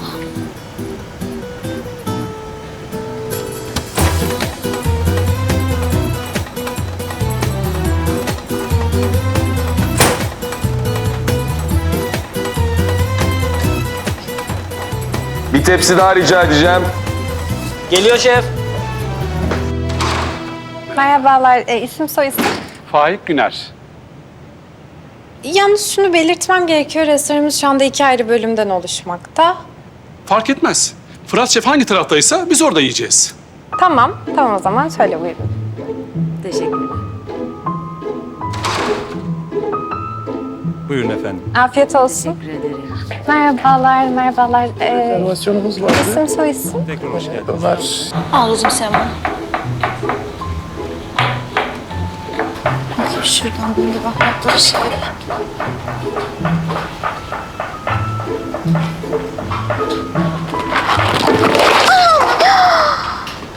Anam ben bu kadar sakar değilim aslında gerçekten bak. Süpürge falan var mı? Aha gördüm.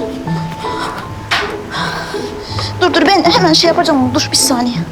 Hay Allah'ım ya Rabbim ya. Çekil oğlum sen şöyle. Çekil bu tarafa. Oralara da gitmiş.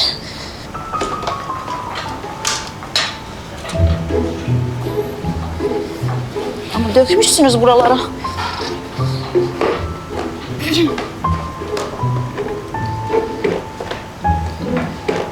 Oldu. Şey olmadı.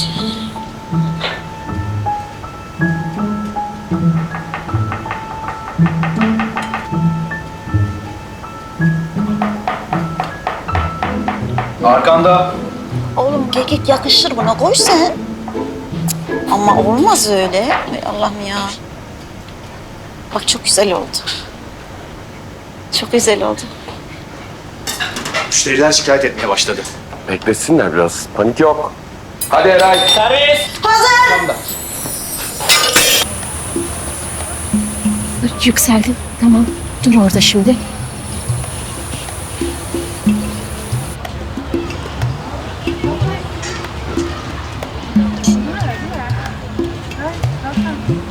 Hazır mısın atmaya? Hazırım. Tamam. Ben sana 3 deyince bırakacaksın.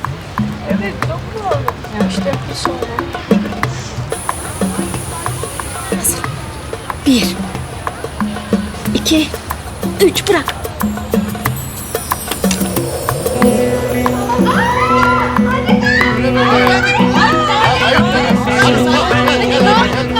Ay, oldu. Tamam şimdi yüksel. Heh, tamam. Şimdi gel, getir. İndir artık. Hadi, herkes görecek. Hadi, gel. Bu gelsin.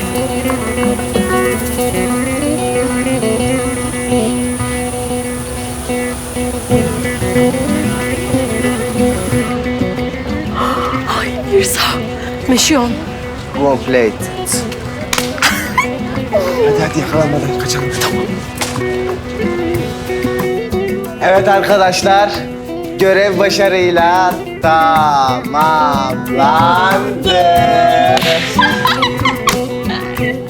Ay görmeniz lazımdı ya. Millet böyle çil yavrusu gibi dağıldı. Her yere kaçtı var. Huriye nasıldı bile? Ay. Aa. Ay sizin neyiniz var ama böyle? Şşş. Kız. Aman ne bu böyle canım? Bayram günü cenaze kaldırır gibi tövbe. Gülendam abla. Benim midem çok ağrıyor. Ben bir eve gidip ilaç alacağım. Anneme söylersin olur mu? Ay kıyamam sana mavişim. Tamam söylerim. İyi dinlen sen tamam.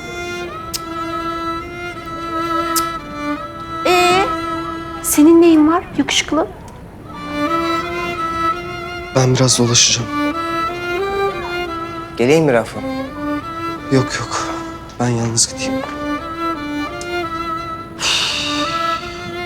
Aman Mirza, baksana coşkuyla kutlanmadıktan sonra hiçbir zaferin kıymeti yok görüyor musun?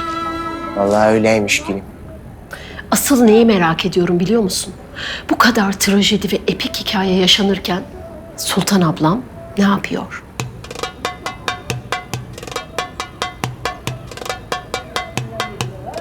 Evet sevgili takipçilerim, ben de sizler gibi kaza sonucu tat alma duyusunu kaybeden bir şefin yemek yapmaya devam edebilecek mi sorusunun cevabını aramaya geldim. İşte bu da yemeğim. Rica ederim, afiyet olsun. İşte meşhur şefimiz de burada. Şefim, öncelikle sizi tebrik ederim. Gayet enfes yemekler yedim sayenizde. Bunu nasıl başardığınızı anlatabilir misiniz? Ha, bir de tat almadan bu lezzet seviyesini nasıl sürekli kılabileceksiniz?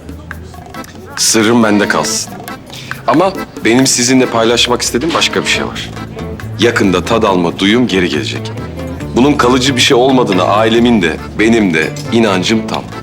Yakında çıkacak test sonuçları da bunu doğrulayacaktır. Test sonuçlarınız ne zaman çıkacak peki? Yarın. Hepinize desteğinizden ve iyi dileklerinizden dolayı çok teşekkür ederim. Size de. Çok teşekkürler şefim. Evet sevgili takipçilerim, sizin de bildiğiniz gibi İşte dünyada her gün böyle mucize dolu hikayeler yaşanıyor. Ama ne yazık ki biz hiçbirine tanıklık edemiyoruz. Efendim yorum yazanların çoğu kalp, dua, helal sana gibi emojilerle donanmış cümleler yazmakta. Adama bak. Çamura batsa parlayarak çıkıyor. Efendim belki gerçekten Fırat Şef'i bir yıldız olarak kabul etmenin zamanı gelmiştir ha. Ne dersiniz? Kovuldun. Fırat Şef hayatta kovulmaz efendim. Çok seviliyor. Nasıl kovulsun? O değil, gerizekalı. Sen kovuldun. Çık dışarı. Sen derken beni kastetmiyorsunuz herhalde. Ha sen onu diyorsunuz. Aylan Bey. Ne oldu ya şimdi? Ben bir şey anlamadım ki.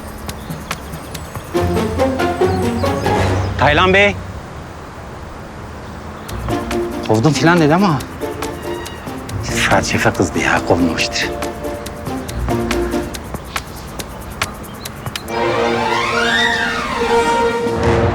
Pes mi edeceksin? O Fırat'a yenilgiyi kabul mü edeceksin?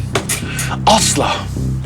Bu saatten sonra geri dönüş yok Taylan Günebakan. Çocuklar size kolay gelsin. Görüşürüz inşallah. Hadi. Üzülmeyin. İlk zamanlar zordur böyle. Zamanla alışırsınız. Oğlum bak bu iş böyle olmaz. Antep nere, Paris nere yani? Ben alışık değilim yani bu yerlere. Ben gelmeyin bir daha. Deyzem, bugün ilk gün. İlk günün günahı olmasın. Hem azıcık daha sıkacağız dişimizi. Yarın benim raporlarım güzel güzel elimize ulaşsın. Ondan sonra rahatsın. İnşallah oğlum, inşallah. Koçum, inşallah.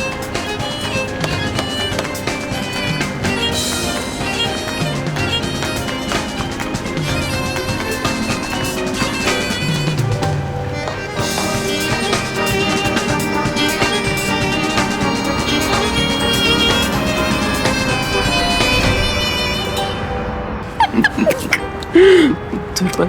Şurasını bir daha. Şimdi ne yapacağız biz bu görüntüleri? Görüntüleri derken Mirza, ha? Yani bunu hakaret olarak kabul ediyorum. Benim dünya çapındaki festivallere göndersem kucak dolusu ödülle döneceğim. Bir Restoranın Çöküşü adlı kısa filmimi sen görüntüler olarak mı tanımlıyorsun? Neyse, görüntü yönetmeni koltuğunda hiç fena değildin. Teşekkür konuşmamda sana değer vereceğim. Allah aşkına Güleciğim bir şey söyle. Yani biz bunları ne yapacağız şimdi? Böyle sarıp sarıp baştan izleyecek mi? Ay hayır Mirza, seyircilerimizle paylaşacağız. Mahallenin sosyal medya hesabı yok mu? Oraya atacağız. Benim bir tane fake hesap var ya oradan. Sonra gerisini Dürüye ile Figen halleder zaten. Sen mahallesi. Aa, bu evde değil miydi ayol? Sevi, gel kız.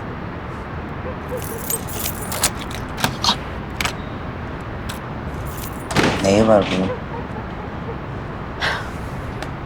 Mirzacığım, o üniteye henüz gelememiştik ama ben sana bir özet geçeyim. Madde 132. Avınızın en hassas ve kırılgan olduğu zamanlarda yanında olduğunuzu ona hissettirin. Emin misin? Ya ters teperse? Ay ters falan tepmez. Sen bana güven. Ben uygun ortamı ayarlayacağım sana. Hiç merak etme.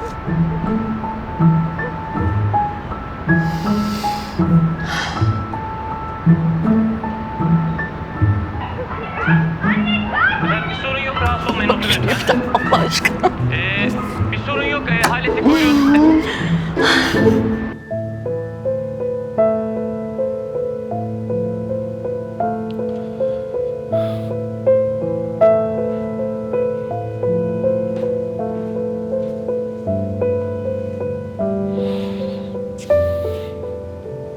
Saçlarının oynadığına göre durum yine pek parlak değil anlaşılan.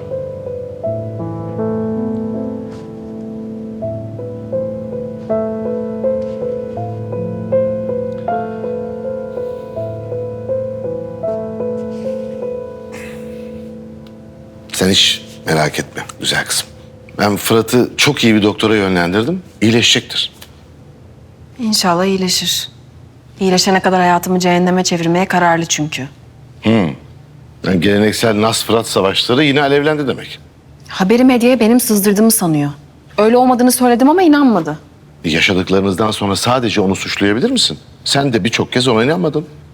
Baba, ya kalıcıysa? Ya iyileşmezse Fırat?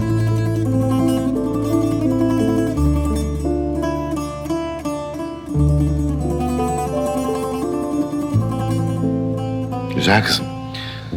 Hayatta bazı şeyler insanın gücünün ötesinde. En iyi sonucu ummaktan başka çaremiz yok.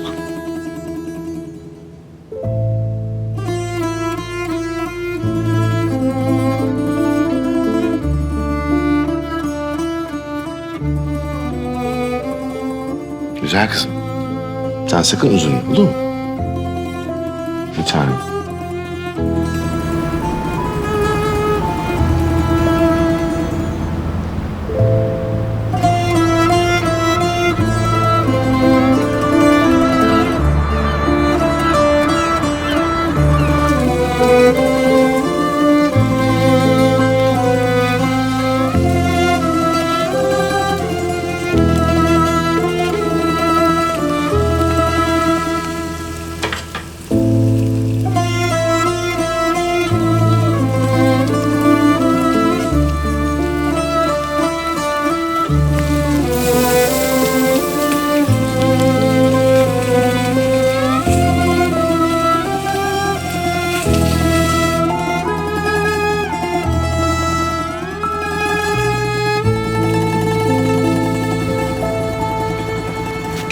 Eh be oğlum.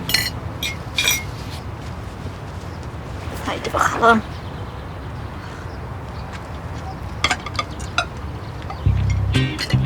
Sen de bir kadına yapılmayacak 7 sakıncalı hareketten en beterini yap. Ya kardeşim ne bileyim işte. Komiklik olsun diye yaptım ama olmadı. Ya kardeşim böyle komiklik mi olur Allah aşkına ya? Ya Şebnem eğlenceli kızdır. Takılmaz böyle şeylere. Güler geçeriz, gerginliğini alır diye düşündüm ama alamadım. Gülü. Sen ne yapıyorsun bakayım?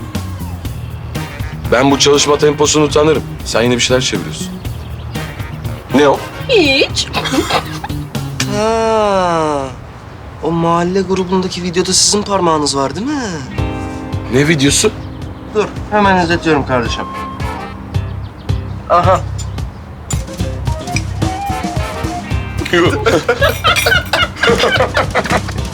Çok mu komik? Ya biri bizim dükkana aynı şey yapsa böyle gülecek miydiniz? Haydi. Kızım. Sen Fırat abinin için üzülüyorsan üzülme. İyileşecek o. Değil mi? İnşallah iyileşecek. Ben gidip dükkanı açıyorum önden. Afiyet olsun size. Ben de gidip Sevi'ye yardım edeyim. Ellerine sağlık ablam, çok güzel olmuş.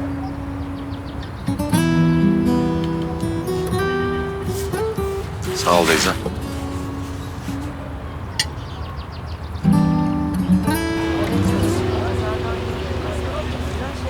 Sevi. Sevi. Mirza abi ne olur peşimden gelme, yalnız kalmak istiyorum. Ya neyin var söylesene. Yok bir şey. Bak Sevi. Bileyim ben seni, göreyim dünden beri halini. Bir şey var sende, saklayamazsın benden. Neyse söyle, çözeriz ya, bir şekilde çözeriz. Biri bana bir sır verdi. Ama tek başına altından kalkamayacağım kadar ağır bir sır. Ne yapacağımı, nasıl taşıyacağımı da bilmiyorum. Tamam bana ver. Ben taşırım senin için. Ne olursa olsun taşırım. Babam. Baban mı?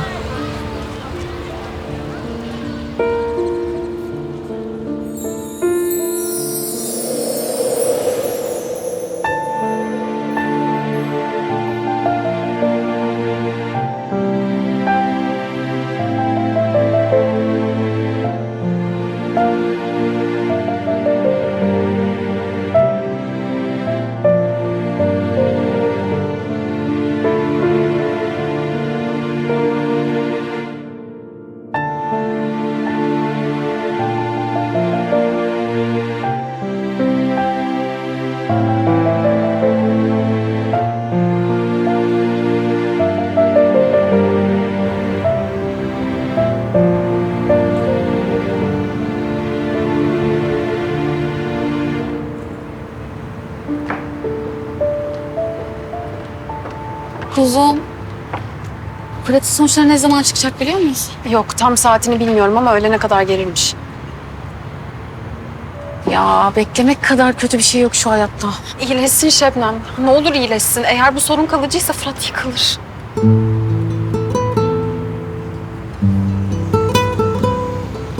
İyileşecek kuzum. İyileşecek.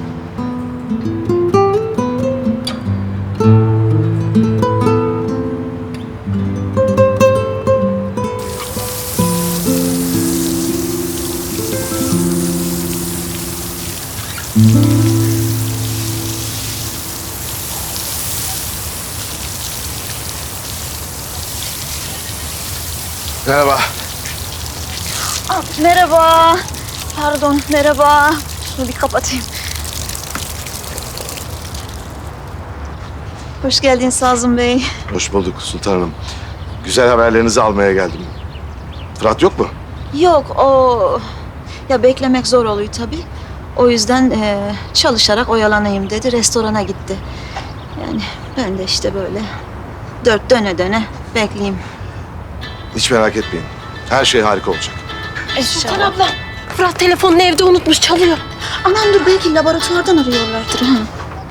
Alo, buyurun. Fırat Karasu'nun telefonu.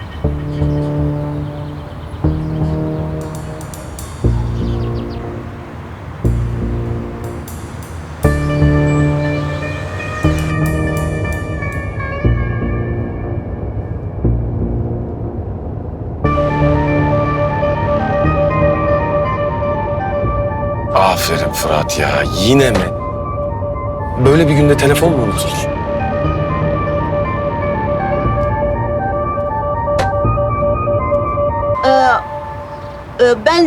Oğlum ben teyzesiyim. Bana söyleyebilirsiniz. Ha. Peki olur. Biz doktorunu ararız o vakit. Teşekkürler. Hay, başkasına bilgi veremiyorlarmış yani. Mail atmışlar da onu haber vermek için aramışlar. Hazım Bey, siz şu doktor arkadaşınızı bir arasanız. Ya onunla bir konuşsak. Yani eğer Allah korusun tabii hani kötü bir şey olduysa, varsa ya Fırat'ın haberi olmasın diye. Hı?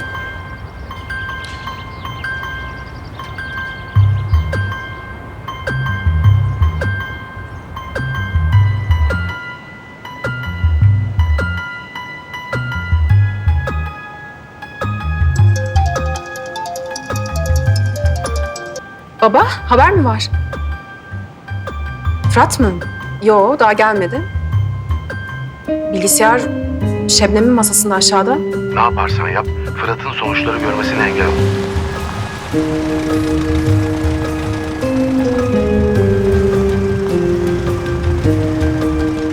Kızım Fırat görmesin, ne olur.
Naz?